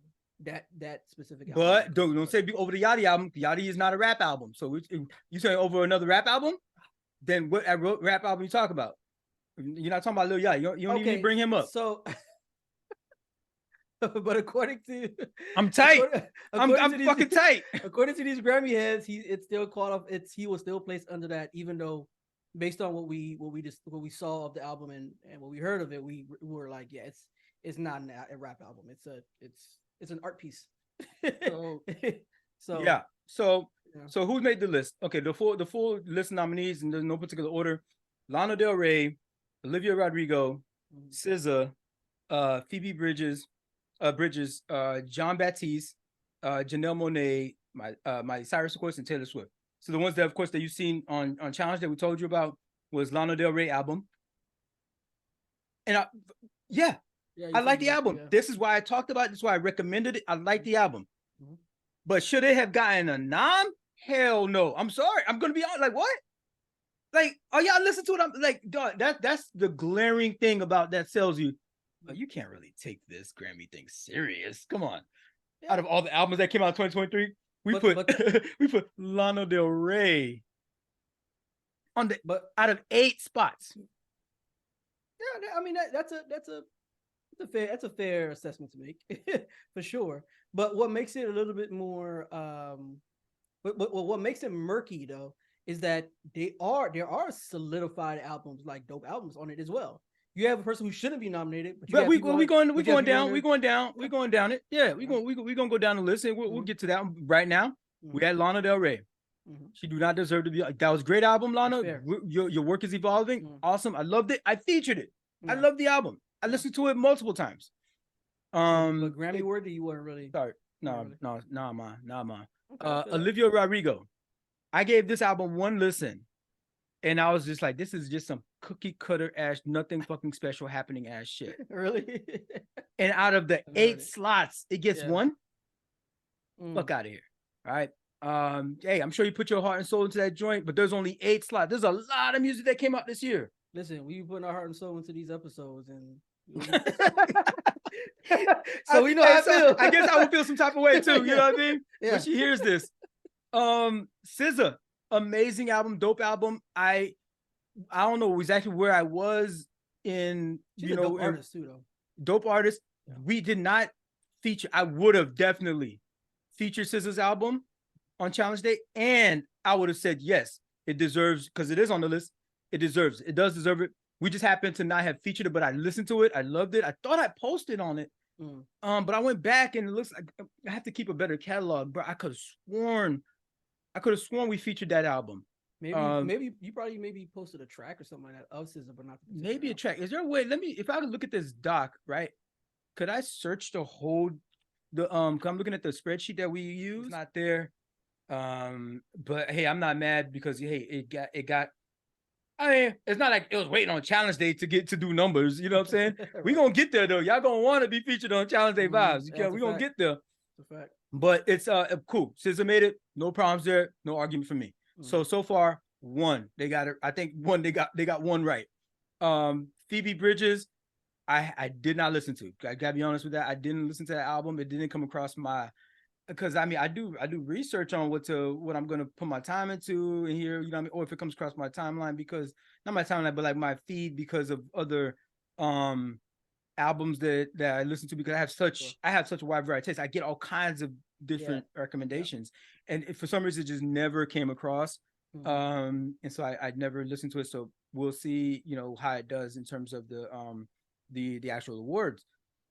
John Baptiste, that was not too long ago. That one came out, and we featured it on Hey, and I was like, "Yo, this joint goes." And it's on the list. That got that one right. All right, so that's 2. Y'all got 2 right. All right, SZA and John Baptiste album. Janelle Monáe, another amazing album, featured on Challenge Day. All right, John Baptiste was featured. Janelle Monáe's featured. And they got that one absolutely right. The Age of Pleasure. She was unapologetic in this album, and was really it is more poppy, so you kind of say it does have that kind of advantage because it's a pop kind of album. So you know, definitely deserve being on that list. She probably I could see Age of Pleasure finishing. I mean, this list is very flawed, but in any list of 8 that was, let's say, of quality 8 that they had, Janelle Monáe album could finish top 3 easily, right? The Age of Pleasure. On this particular list, it should finish top 2, if not win it. If not win it. If Yachty joint was on there and Killer Mike joint was on there, would you feel the same way? Top 3? I think. Okay, so I think what I said about Yachty. Did I say Yachty should win? Or I think I said Yachty should be nominated. You say he should be nominated, yeah. I should be nominated. I think both of those. I think top 3. I think so. Yeah, I think so. Really, even with those? Okay. Yeah, I think Janelle Monáe's album. There's a lot more to consider. You know, you can't just consider just, oh, it's so artsy. because Yeah. like the Yachty album, oh, it's so artsy. You know what I Mhm. mean? Just give it all the points because of that. There's a lot of it to Yeah, consider. There's the there's a lot album of length, elements. Yeah, there's there's a lot of elements to composition, consider. there's Yeah, exactly. Yeah. there's how do the tracks flow together. I remember I love the Mhm. goddamn the thing about Yeah, like continuous play. yeah, the Continuous play, segue, the continuous segues. segue Yeah. albums. I love Yeah, those, you know. that's what it is. So Continuous segue. Yeah. that kind of tilts the thing a little bit for me specifically. But anyway, Endless Summer Vacation, a great album. They got it right. They got it. I was so surprised that they got Miley Cyrus on this joint because I feel like her whole career, they like have like she's been in the shadow of her father, right? But B, she didn't really know who she was. She was on a freaking journey doing all kinds of other kind of music, poppy, trying to be like the female Justin Bieber a little bit kind of thing. It just was just like she was just like all over. And then like the last couple of albums, she's been finding. She's like, you know, I found my lane. Fine tuning her sound and her fine tune her sound, find a lane. Like the vocal selections that she makes is within herself. Yeah. She's not trying to do too much, you know. And she's actually her songs are passionate. Say again. She's actually a really good artist, like really good musician for sure. Like she's like legitimately talented, but I think a lot of like what you were just mentioning, like because she was not really sure of who she was, the kind of sound that she wanted, she did a lot of experimentation, a lot of it that was crazy, a lot of it that was wild. I mean, there was a lot of hype, you know what I mean? We got hip hop and rap and all kind of stuff going on. So you trouble a couple times. You do all that kind of all those things. And, you want to be the bad girl kind of thing. Yeah. So, but yeah, I mean, you know, it just took her some time to mature into like what she's becoming now. So I did not think they would ever give her that respect. I did. That's why we featured her, and the album was amazing. And I saw it on here. I was like, oh snap. Yo, she don't. And remember, this is what I said at the time: was that in a just world, Miley Cyrus should be what Taylor Swift is. Miley Cyrus should be upset. I ain't gonna lie. You might have a point. Taylor Swift is a one-note talentless. Like, what even is a Taylor Swift? Like, I've listened to a couple songs. That is a phenomenal question. I've listened to a couple of. I mean, I've listened to that one album. I forgot. Was it 21? 21 or something like that? One of them. Like, it's fun. It's fun. Yo, that's so. I enjoyed it. Bro. I put it up loud. You know what I mean? Cleaning up the house or driving in your car. Bro, I ain't gonna lie. It's funny. Every time I see her, it's like she irks me. And I'm like, why does this one individual irk me every time? No, because she doesn't because there's no merit. There's no merit to justify like her notoriety, her level of fame and fortune and success. Yeah. Like if there ever was an industry plant, that's how I feel about Kim Kardashian. He's the stereotype. Yeah. She was the archetype. Like she's just so like, man, she's serviceable. She's serviceable. But yo, she's a pretty face. Yeah. And a thin waist. That's it. Yeah. She ain't out singing nobody, you know. She ain't out singing SZA. Like, let's go on a talent show and go sing. Get on stage and sing. But most of these artists nowadays, they can't sing anyways. Most of them cannot. That's fine. They just have a Miley sound. Cyrus isn't the greatest singer ever, but she be singing. Yeah, I mean it's raw. There's a difference. You know it when you hear it. Yeah, for sure. The it's like only reason it's like listening to like when you listen to like a jazz singer or like you have jazz singers. You have jazz singers who are amazing, right? Like Miles Davis, Nina Simone. But when you hear people like, they're not like vocally like even Mary J. Blige crazy, but like because she has a sound. I mean, well, but there's a whole thing with Mary J. Blige where she got rich off of like making emotional breakup music. But that's fine. But I'm talking about when we talk about if you talking about you judge somebody on the control of tone and pitch and voice and frequency and matching and all that harmonize all that stuff. A sound. They found a sound that works for sure, and it's a formula. And they go crazy. Taylor Swift is on this damn list only because her name is Taylor Swift. That's it. That's probably true. That's it. The album Midnights. It's just. But she's popping because she's like Taylor and she's pop. And again, you also have the bonus points because you're pop, bro. In a just world, I think what I said was the queen of white girls, Miley Cyrus, should be challenging her for the throne. They should do that. Yes. You can't have both of them on this list. One of them Yeah. is actually talented, you know, and is putting out the great quality work. The other one has just got some notoriety because she's algorithmically fortunate. Taylor Swift is low key. I mean, she's like low key a musician too, though. I personally don't think on the same level. She ain't no great musician. She ain't no I didn't say she was great. I didn't say she was great. Hendrix. I said she's a musician. That's all I said. I said she's low key a musician. She ain't no Alicia Keys. Are you kidding me? Of course not. That's a whole different level. That's a whole different level. Like Alicia Keys is a singer songwriter. Like I have the utmost like that's what I value more. I value the singer songwriter more than anything. So when it comes to music, because that's what I do personally. You go to her shows, these performances. Mommy is just freaking catwalking up and down the damn stage. You see what Beyonce did in DC? Beyonce had heels on. It was pouring raining. She was damn near doing backflips and landing every trick, every move. That's Beyonce. Breathwork, singing every damn song. It was pouring down rain. That's her whole style, brother. She just be out there dancing. Mommy is just walking to the left, walking to the right, smiling, do a hair flip. The fuck?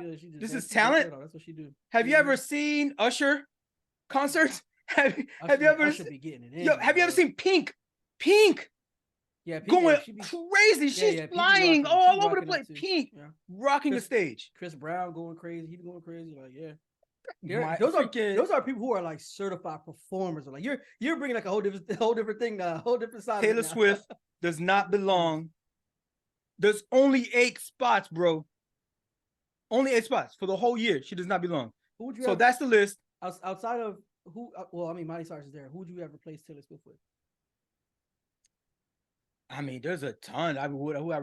There's a ton. Like from particularly like what I would do is I would go through our like our catalog and find somebody there. I remember there was what was this when did this album come out? What's that freaking was it Magic 2? That Nas album? Yeah. I would have put Magic 2. Yeah, but you're a little biased towards Nas. I'm biased, so you know, I'd be like, I wouldn't have gotten away with that. Nobody would let me get away with that one. Adele's not Adele, what's her name? Brandy Clark. That was a great album, but I don't know if I would have nominated her. I would have nominated Baby Rose. We featured her, but that is a very exclusive kind of genre, and I don't know if that it just is it. For example, the other one I would have was what's his the soul album by what was this dude's name? It's a soul album. I forgot his name. Well, I'm gonna put it when you know we'll do it in post. It might Duran Jones. Oh, okay. I think Duran Jones, right? I know you're talking about. The thing is, why he would be an easy make for this list is also a reason why one of the reasons why I took Taylor Swift off of it is that so John Baptiste is pretty much he's competing with John Baptiste. Yeah. You know what I mean? He'll be competing with John Baptiste on this list. So if you have John Baptiste, you could easily slide in Duran Jones. Although John Baptiste's album is just like at another level. Yep. But yeah, I would replace Taylor Swift with Duran Jones or freaking the Baby Rose album. So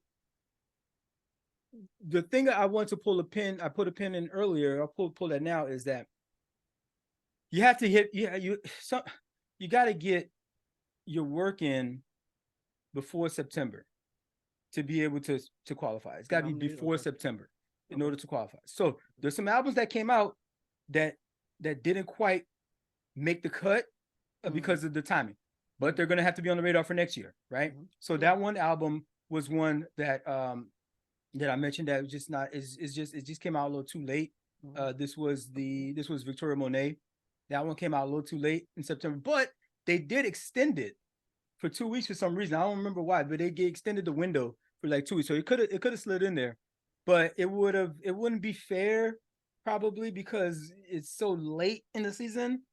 If it came out, even if you nominated in early September, that it might not have had a chance to, because again, part of this crap is a goddamn popularity contest. So it wouldn't have had a chance to, get its numbers up to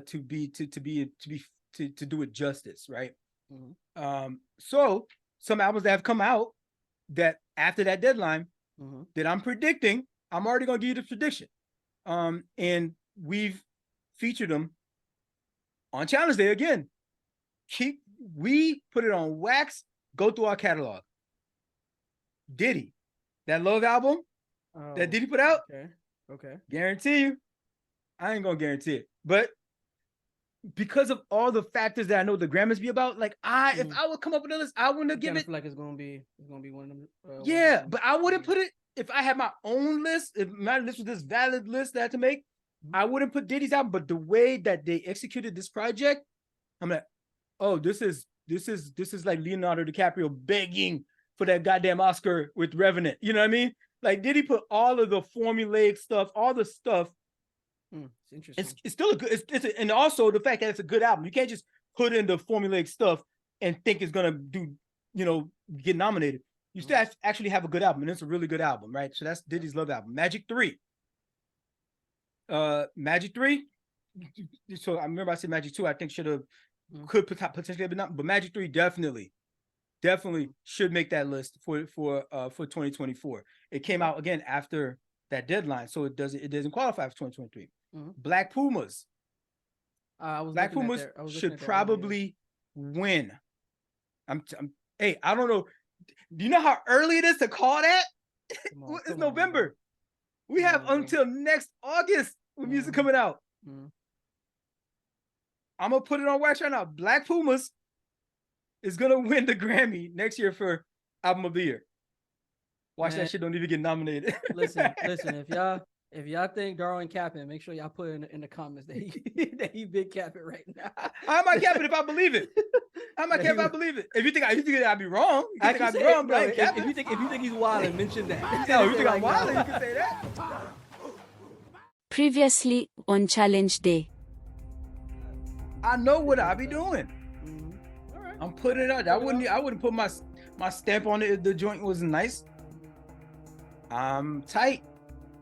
I'm feeling tight. If it's pop, you already know that gives you significant advantage. If it's pop and you're known as a pop artist, it's always gonna give you an advantage, bro. Like that's just. In a just world, Miley Cyrus should be what Taylor Swift is. Miley Cyrus should be upset. I ain't gonna lie. You might have a point. Taylor Swift is a one-note talentless. Like, what even is a Taylor Swift? It's Challenge Day.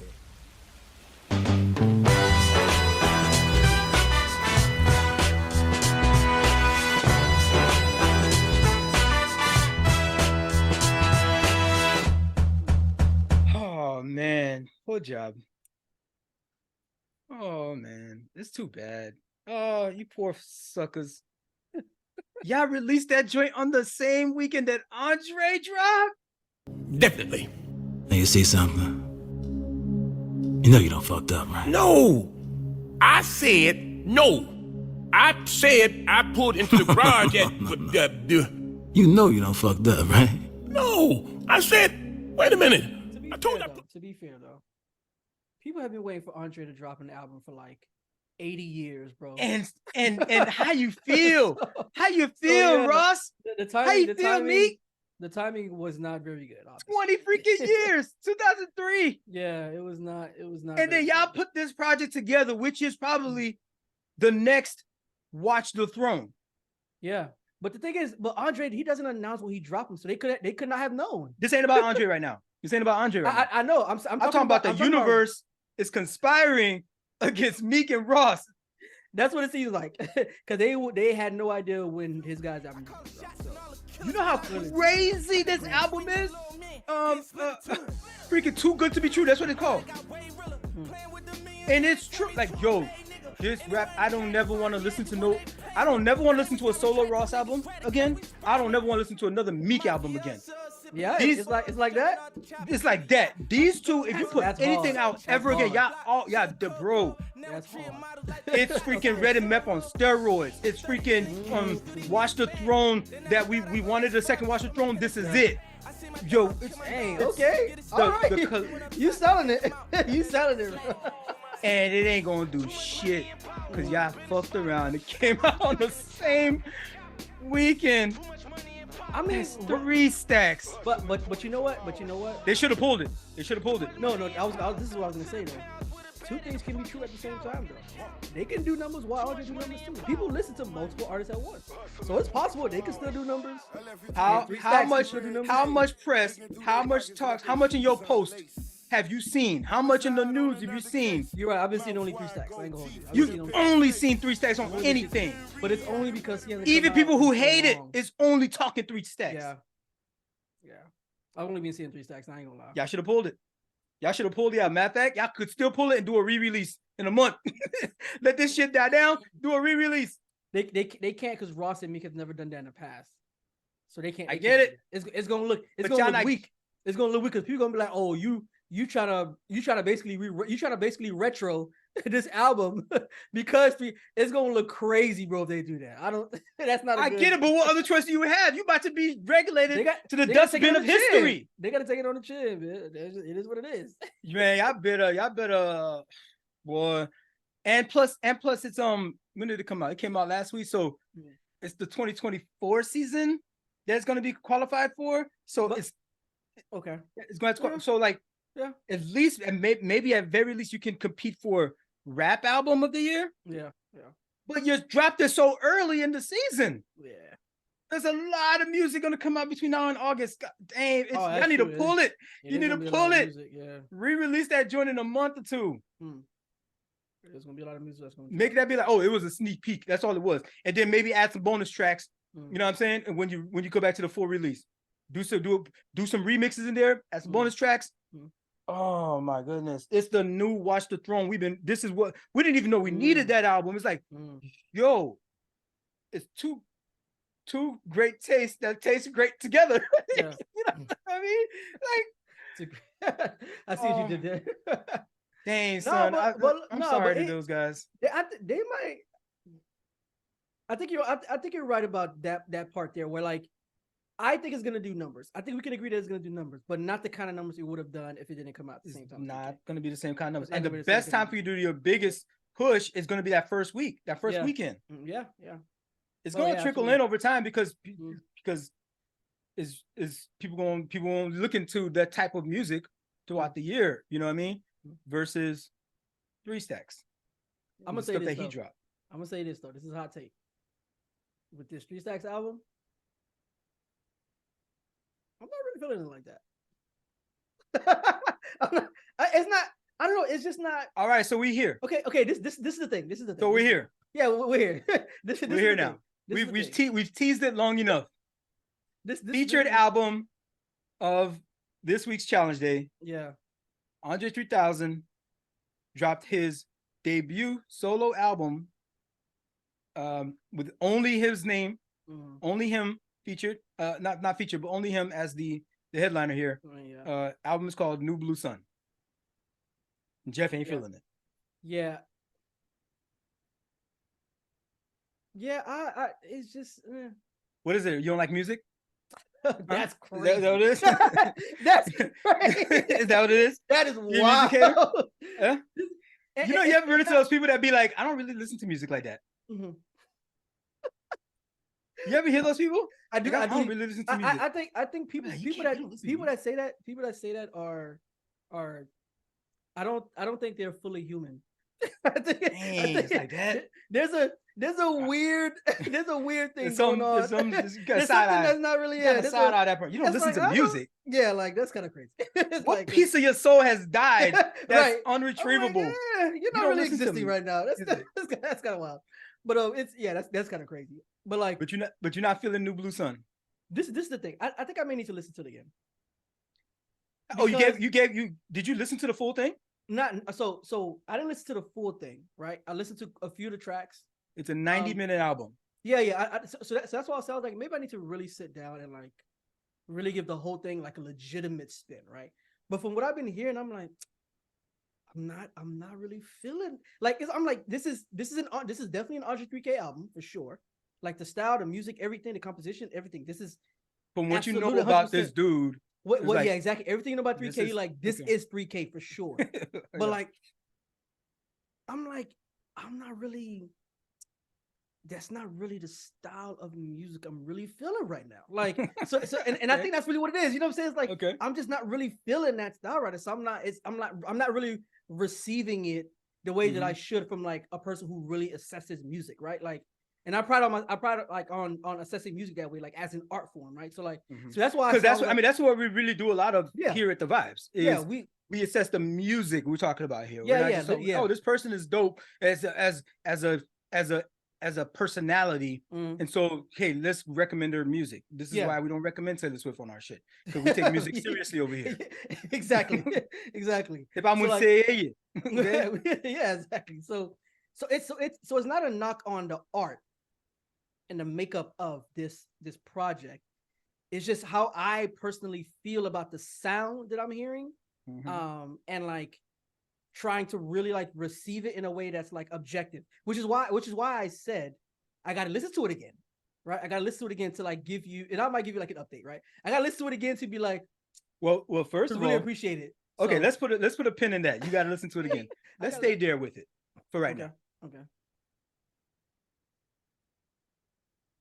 Yeah, I mean, when you go back to Challenge Day catalog, it goes all over the place. Yeah, it's quite eccentric, wide-ranging genre, wide-ranging type of music. Yeah, international even, right? Yeah. So judging the project as the music that's presented to us, right? And it's calling itself music. First of all, Andre did a lot of work. And mind you, he's not a person that you see publicity, do a lot of publicity and all that kind of stuff. You run into Andre on the streets. You just run into him, and he's, hey, you take a picture, he'll sign something real quick. He's just a nice guy. Yeah. Andre is incredibly normal. Yeah. It's so wild to think that the stuff that comes out of this guy's brain, and we know him to be like this freaking avant-garde ass person when we hear him on a microphone, and to run into him and he's just like, oh, I'm going to the grocery store, or I watch him. He washes. I've listened to the GQ interview. He's just a dude. He's just a dude. Yeah. Legit, and the thing that really got me about it is like, you expect to hear, when you think of a long form interview of Andre 3K, I see what you're. You expect to hear some poetic prose and some just like all kinds of like freaking this guy is a guru of something and all kinds of speaking and metaphors. And all that. That dude is just a regular dude talking about, hey, I like to do this, I do that, and I'm just chilling here and like, oh, I got this overall, so you like it? Yeah, it's got pockets, and like I you know what I mean? I don't even know what to do my hands because I got but I got pockets here. Like so like he's just this regular guy. He's not and so he actually even mentioned something like that in the interview too, where he's like, he is so happy the way that he's been able to be. Could you imagine? It's hard to imagine this. Somebody who is in conversation of being the greatest rapper of all time, still alive, can just walk around the street and not be harassed. You know, Lil Wayne goes anywhere. If Jay-Z pops up anywhere, when Drake, it stops traffic. Yeah, you can't. I saw Drake going through an airport or something like that. It freaking caused all kinds of chaos. Not Andre. He can still carry that crown around wherever he goes, because he created such a vibe around himself, though. Even the people that come into his atmosphere chill the fuck out. But it's also because he's not so focused on, he's clearly not focused on being a brand that's always out there. You know what I'm saying? Like he carries himself in a way that's like, he's obviously a pretty secluded person. Yeah, I mean, you're saying what I'm saying. Yeah, you know what I'm saying? Like he definitely carries himself just the total opposite of how everybody else carries himself. I'm just a normal guy. I'm not with all this flash and glamour and all that kind of stuff. And also I'm not trying to be some spiritual guide to people. Yeah. A lot of the stuff that we put like his boy, Big Boy. Like if we saw Big Boy in the street, he probably would cause some problems. Yeah. If we saw Big Boy, Big people Boy would be like, pop you know up what I'm somewhere, saying? be like, oh, snap, pulling over and Yeah. stuff like that. Big Boy, Yeah. but like not Andre. Not Andre has created, and so he is so. He says to himself, he's like, man, I'm so glad I was able to develop this the way my future post rap has been. Because I'm like, he's like, I feel sorry for some of these people that can't do regular stuff, like go to the grocery store, can't take their kids nowhere, can't spend time with the family outdoors with because you're worried about paparazzi or somebody running up on you trying to hurt you or trying to disturb your peace with your family. Like he's like, I feel sorry for them. They may have a lot of fame. They may have a lot of fortune, probably way more than Andre right now. You know what I mean? It's not like he's been putting out a bunch of work that's been, who knows how he pays his bills. But I'm listening to this album and I'm listening to this interview, and the thing I took away from it was, oh, this is a free man. This man is free. And because he is a free man and he is living that in his everyday experience, he was able to put out this album. But as much as I love the art, the actual music of it all, and the execution of it being a tangible thing in the world, it's not without its critique. And I have some. I actually have some. So like I said, we're going to stay in that same vein where you're at with it there. I'm disappointed. Well, first of all, he tells everybody, I'm managing expectations and all this stuff. Ain't no bars. He told y'all, ain't no bars. So people that are like, just keep talking to me about bars and keep mentioning about, like, what do you, stop it. Okay, I love that he did that. He was like, bro, I'm telling y'all from the jump. I'm not giving y'all this secret drop. You know what I mean? Doing a lot of publicity. Oh, snap, Andre, and don't tell y'all. And then also you get it, it's like a flute album? Like what? You know what I mean? He's not tricking nobody. He's not trying to pull the rug out. He's not hiding his hand behind his back. He told y'all from the jump, before the album came out, this is a flute album. There's no bars. And then the title track, even for the joint, what is it? I really wanted to, what is it? I swear, I really, what is this? These freaking song titles are so long. You got to let them scroll. I swear, I really wanted to make a rap album, but this is literally the way the wind blew. I can't. The freaking screen, This is literally the way the wind blew me this time. So annoying. Like, bro, why? Yo, them titles is long, and so like everything about it is like everything about the whole album is kind of like that. You know what I mean? Where it's like it's free flowing consciousness. I'm disappointed in what I heard in the interview and what he's making as an excuse here. I swear I really wanted to make a rap album, but this is literally, yada yada yada. And for people that say that they wanted bars, there's a little bit something valid there. I wouldn't have thought that until I heard him say, I didn't have anything to talk about. What am I going to talk about? I have a colonoscopy coming up. That's a good point, yeah. or my vision is I'm losing slow. Yes, dude, talk about that shit. Kendrick Lamar talked about an experience of being molested as a child. Freaking Jay-Z is talking about missed investment opportunities and marriage problems. Yeah, you're older, your life has changed, you have different experiences. Write about that shit. There's people here, 444 did numbers. 444 still gets spins. Nas is out here talking about going to brunch. A whole song. Brunch on Sunday. Yeah. What do you mean you don't know what you don't know what to talk about? I'm so disappointed. That's such a lack of creativity, Andre. You know how you could have spun colonoscopy and the experience of walking into that doctor's office and the anxiety maybe even going to homophobia, even because this whole thing about them putting their finger, they don't do it. Like, you could explore so much just off the top of my dome. Legit. And you could maybe even talking about a person in your family who may have gotten colon cancer that didn't catch it because they was afraid of what you could have talked about so much. Is it lack of creativity, or is it that he just didn't want to share those parts of his life? Then don't lie. Say that. Was that a lie? He said what he said is I didn't know what to talk about. He's like, what am I going to talk about? Okay, I see what you're saying. That's what he said. Mm-hmm. So are you lying to me about that, or you just want to be secret? If you wanted to be like, no, I want to keep my life private, say that. Mm-hmm. But if I'm going to take you by your word and say you just didn't know what to talk about, dog, that's such a lack of imagination. I did not, bro. I was, dog, Andre, you lack of imagination. That's a last. I don't want to go too hard on it, but that was. You might be looking into a little too deep, man. He said he had nothing to talk about. He did say, and he gave examples. And then he gave examples. And then he gave us, I was like, okay. Yeah, he said the colonoscopy thing. Okay, well. And he said the thing about him losing his vision. You're losing your vision.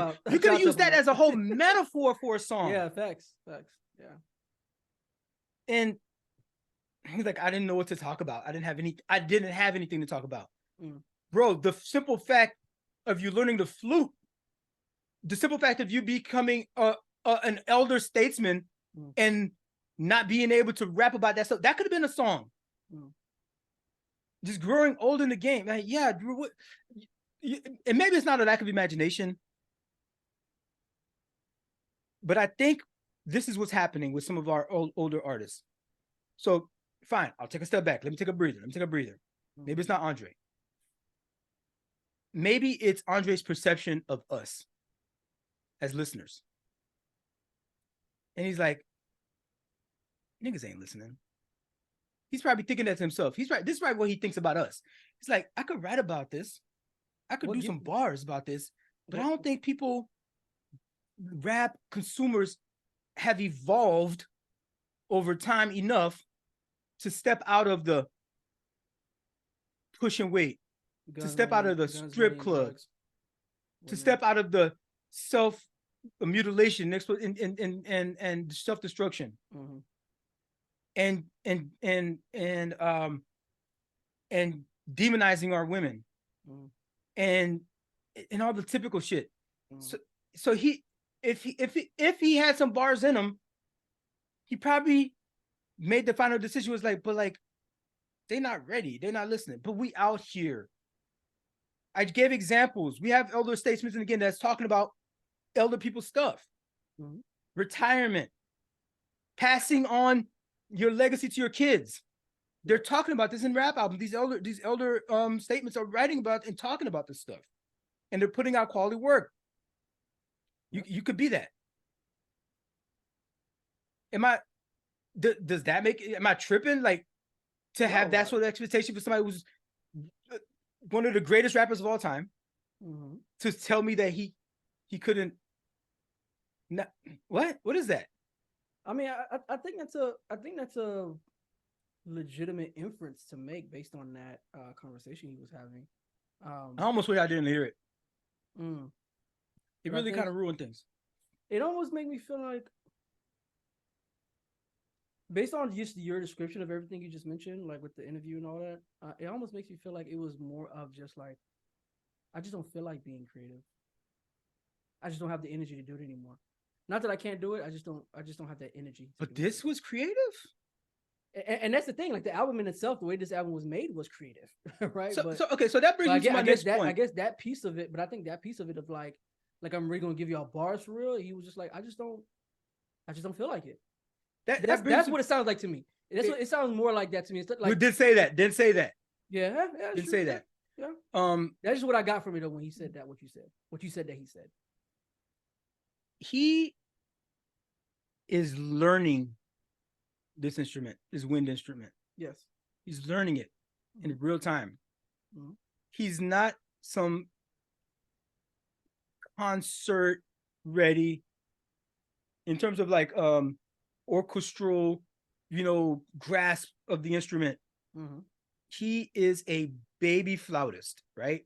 And I think he might have mentioned something like that as well. Like he's learning something. Like there's some really rudimentary efforts with the different, because there's different flutes, different styles of flutes, different types of flutes that are played throughout the album and it's sprinkled throughout. But there's some really rudimentary effort level of stuff. Now, Okay. it blends well with everything else that's going on around it, but this ain't some master 10,000 hours person on this instrument. Okay. And I think he kind of knows it too. I think he mentioned something like that as well, like he's still learning it. But there's this particular, the first track of the album, there's a what they call it thing, a rain stick. You ever heard of rain stick? I never heard that before. A rain stick, there's an instrument that it's long. I don't know if I have anything in here like a demonstration like that. It may be out of wood, and there's a bunch of like maybe seeds inside or nuts inside, Okay. and you turn it and it goes whatever. I don't know how the sound goes, but like it's like maybe I could find it and I could play it.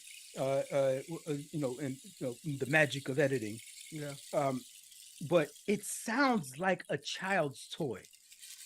It sounds like a baby's toy, and I was like, I'm getting all freaking in my head with this joint. And I'm like, oh, maybe he's like introducing this early to emphasize how this is a childlike level experience that he has with it.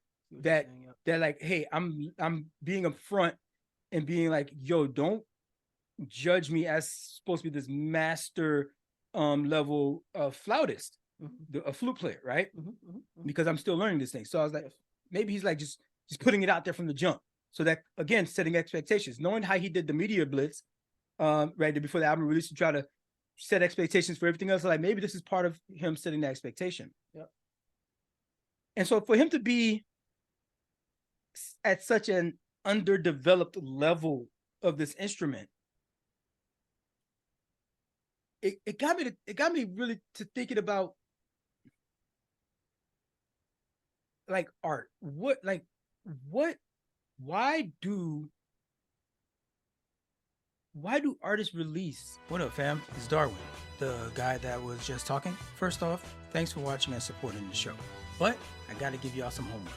Your challenge, if you choose to accept it, is to interact with the show. That means 1, hitting that like button, because I know you like our stuff. 2, make sure you subscribe so we can swim our way up your timeline whenever we drop new content. The third thing, please share the channel with your friends. Maybe they'll learn a thing about a thing or two. Oh, last thing, we're over here talking about what y'all talking about. So go ahead and carry that conversation on into the comments. We be up in there too. I've heard of artists who have albums, who have work that they've recorded, but they don't release it. Yeah. They recorded, they put in the work all the time in the studio, it's freaking mastered. Yeah, rappers do that all the time.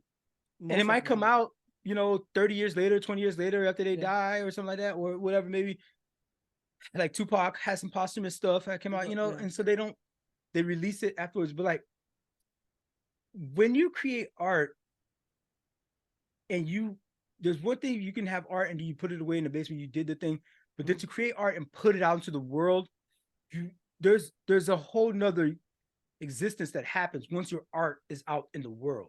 Yes. So if you, Andre, are in this rudimentary freaking like a novice level at this thing, you could have sat on it until you got good at the thing and then release it. But he obviously wanted to release it for a particular reason.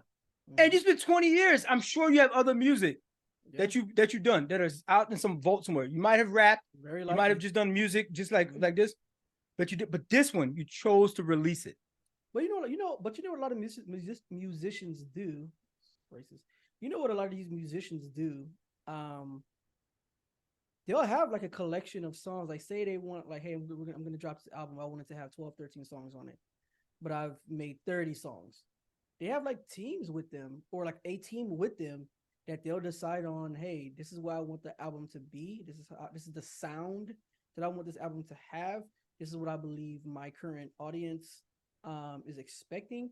So we need to select the 12, 13 songs to make that cut for that, so we can release the album. So I think a lot of times, I get all that. That's all kinds of boardroom decisions that get made. I get that. I think that's why it happens, though. I think that's why it happens, because it's like there's just some songs just don't. But I'm not talking about. But you're okay. I get it. Yes, that's part of the decision making process.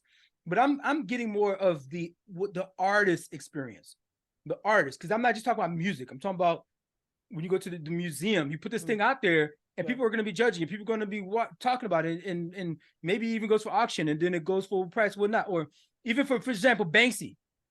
Banksy does his art on the street somewhere. Mm-hmm. He just graffitis stuff. And he doesn't even, Banksy don't do no interviews for his stuff. Banksy does his art. He feels like he has a message to put out there, and he just does it. He goes in some random street corner on some dumpster. People are walking by like, oh snap, that's a Banksy. Next thing you know, the city comes in, they put a fucking chain around the goddamn thing. They freaking put, try to cut it off the damn thing and put it in a museum and charge tickets. Yeah, that's crazy. They charge tickets for it. That's crazy. But like, he nice. He must be really nice for it, because I never heard. Remember, Banksy had the joint where he allowed them to sell it, and then it was a shredder. Oh, a shredder. Okay, I think I can. And then the art, I think as soon as it sold for some million whatever dollars, the damn art, the frame was actually, there was a hidden shredder, and it shredded that joint. So guess what? They kept it, and then they resold that shredded version of it and made more money. Yeah, it made more goddamn money. I bet. But this is what I'm talking about, the artistry of it. The artistry of it. Why release? So I'm like, I want to know why he chose to release this, even though you're saying. He's like, what spoke to him to be like, no, I want it out. Yeah, I want it out of all the stuff you've done before, but this, you say, I wanted it out. Rather than giving it more time to like fine tune his skills. Or why not release the rap album that you had maybe 3 years ago that you still got in the closet in the vault somewhere? That's true. But like, I just wonder or not even more time, because it's like, there's something that I'm trying to say specifically at this level right now. And maybe this is what I need to release right now, because maybe there's going to be the new Green Sun that comes out next year. And that's going to show an evolution. And we wouldn't know how to really appreciate the new Green Sun if we ain't really get to experience the Blue Sun. I'm just throwing it. I'm just, and this is the thing, when you're freaking an art critic or an art observer, a person who consumes art, you tend to really get kind of heady about this shit. You know what I mean? Yeah. And like, maybe I'm adding my own sauce on it, but it maybe don't mean all of that kind of stuff. Maybe he thought he was on fire.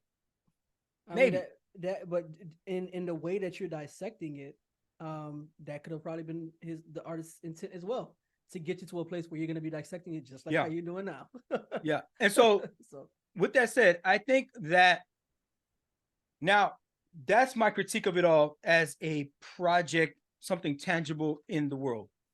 As we transition from this conversation, I do want to land more squarely in the art space as art. This is art.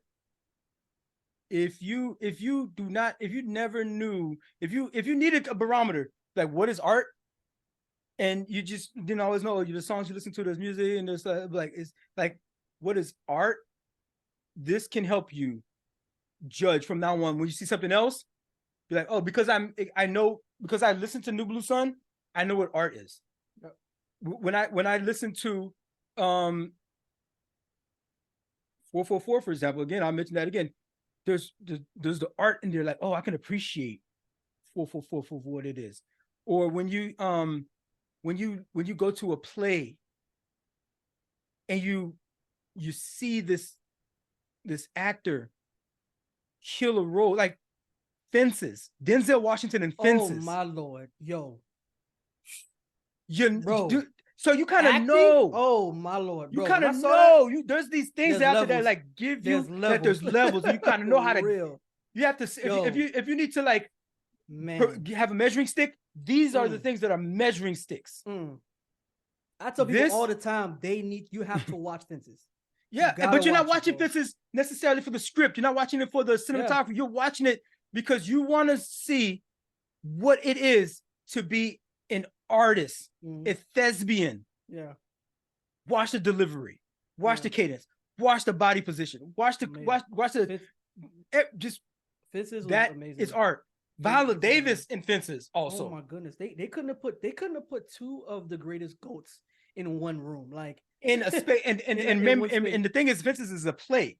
Yeah, exactly. It's a play. Yeah, was adopted for a film, and so there was really a lot of one-on-one action in that movie. Okay, so we're talking about the difference between watching a movie and watching art. Yeah, that's the difference. So for this, it's the difference between listening to an album and listening to art. This album is art. So granted, there's no bars, almost, and I did gripe about What are you saying? You don't have nothing to say. You could talk about all this other stuff, right? There's no words in this album, but he's saying a lot. If you listen to this thing, he's saying a lot. It's probably the most emotionally direct access we've ever had to Andre. When you said earlier, Jeff, oh, but this is him. You listen to this album, you're like, this is him. Yes. Yeah.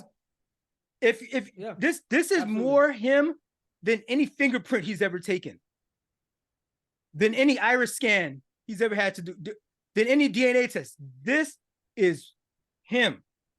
His identity and everything is all folded and melted into the soundscape that is New Blue Sun. I think Andre, with this work, he had to do it at this time, even if it is in its infancy, this kind of project for him, this genre for him, learning this instrument for him. It had to come out at this time. We needed it. We need it. I just needed it. We need it. This, when you said earlier, I said, yo, this man is free. What were you gonna say?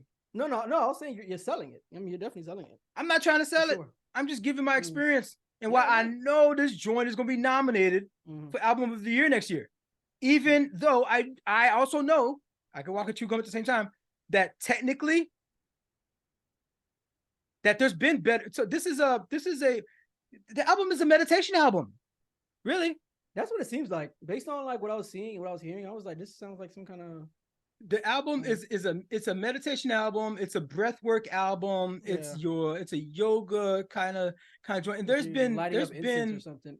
that's why I was like, it gives me like earthy lighting up incense. I was like, all right, come on, Andre. All right. There's that's the feel that it gives you though, for sure. There's a bunch of other artists that came out with stuff like this isn't new. It's not a new genre. He didn't find something new. No. It's new to you and you know. Actually, it's not even new to me. It's new to a lot of people that's listening, because remember, part of my eclectic taste, I listen to lo-fi. I listen to that during that's at work, mostly but like instrumental music. I listen to that bit all the time. Yeah. Just lo-fi, straight up lo-fi, and some instrumentals too, but like a lot of lo-fi. So my feed is gonna constantly just give me lo-fi and lo-fi adjacent type stuff. So I've come across these meditation albums, these soundscape albums before, and none of them do numbers. None of them are going to be nominated Album of the Year. I think Beck had an album a few years back. I think it won, actually. Is that the year that it beat Beyonce? I don't remember who Beck had an album but it was an amazing album. It's still a good album. And there was still lyrics and kind of stuff like that, but it was still more the psychedelic kind of soundscape kind of thing. But this specific album, what Andre put together, when I said earlier, this is a man who is free. This is a man who is at peace. This is a man who had to make peace with himself, I think, to release this album. All the stuff, all the interviews and stuff that he's doing, even naming that first track the way it is, I swear, I really want. He's still kind of like making excuses. He's asking for forgiveness from the rest of us. Like, hey, I wanted to do this, but please give me a chance. Just hear me out. Listen to this album. I think that's probably the final thing that made him make this. He made peace with it. This album, he made peace with the fact that, hey, this is where I'm at. We as listeners, it's a challenge for us. It's a challenge. It wouldn't be challenge day if we didn't have to face some challenges. Yeah. This album is about peace. The world is going crazy right now, on fire. Middle East. I want to say the on world, fire. But I see what you're saying, though. Ukraine. There's a lot going on, though. On fire. We talked about it's a tough listen. The album is a tough listen, not because it doesn't sound good. It's because it is requiring you to be still. It is requiring you to breathe. You can't be vacuuming. You can't be cooking dinner. Fuchita en côté, entendez. Ça monsieur Abdi. Sit your butt down somewhere and listen. That's the challenge. Yeah. It's hard. Oh, it's hard. I bet there's not a lot of people. I want to see. I wish I could have the numbers to do the study to see how many people listen to this thing top to bottom while being still. It's 90 minutes. It will take you places. I did this. 90 minutes for an album like this is a long time. And it's a challenge. I'm not gonna front. It's a challenge for you. Even I'm no guru and none of all this stuff, you know, right there. But I'm just saying, like, I'm doing it like, and like my mind is struggling to escape. It's like, no, we could be doing this, we could be doing that other thing. Oh, think about the other thing. Oh, the Dolphins play tomorrow. Like my mind is like trying to escape because I find myself troubled being quiet within myself for 90 minutes in the darkness of my own mind for 90 minutes. Your brain goes places. And as he holds your hand through this sort of experience, you kind of have to trust it and really just give it a try. It's 90 minutes. It's definitely going to be nominated next year for Album of the Year. If any random person named Thomas Zawinski put this album out, you would have never heard about it. But this album is going to be nominated for Album of the Year next year. Granted, because all the other stuff that happens, you know, popularity, and we know all these things. It's going to be nominated for the Grammy. Regardless of that crap, if you don't take it seriously or whatnot, because it's the Grammys, nobody's, you know, a lot of people just dismiss it, which you should. I would dismiss it too. But it is a bar. It is a big institution. It's going to be nominated for Album of the Year next year.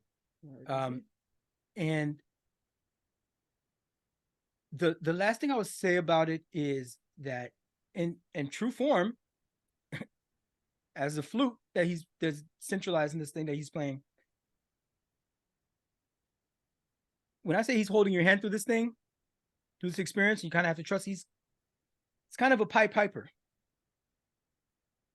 And in order to be able to make it through those 90 minutes, you just have to follow the sound of that flute with open ears and an open mind. Now, if we carry on the story of Pied Piper, we know that it's doom at the end for all those rats, right? Mm-hmm. Over the cliff. But now when Andre is playing, but now when Andre is the piper, when you find yourself at the edge of that cliff, just let go. Just let go.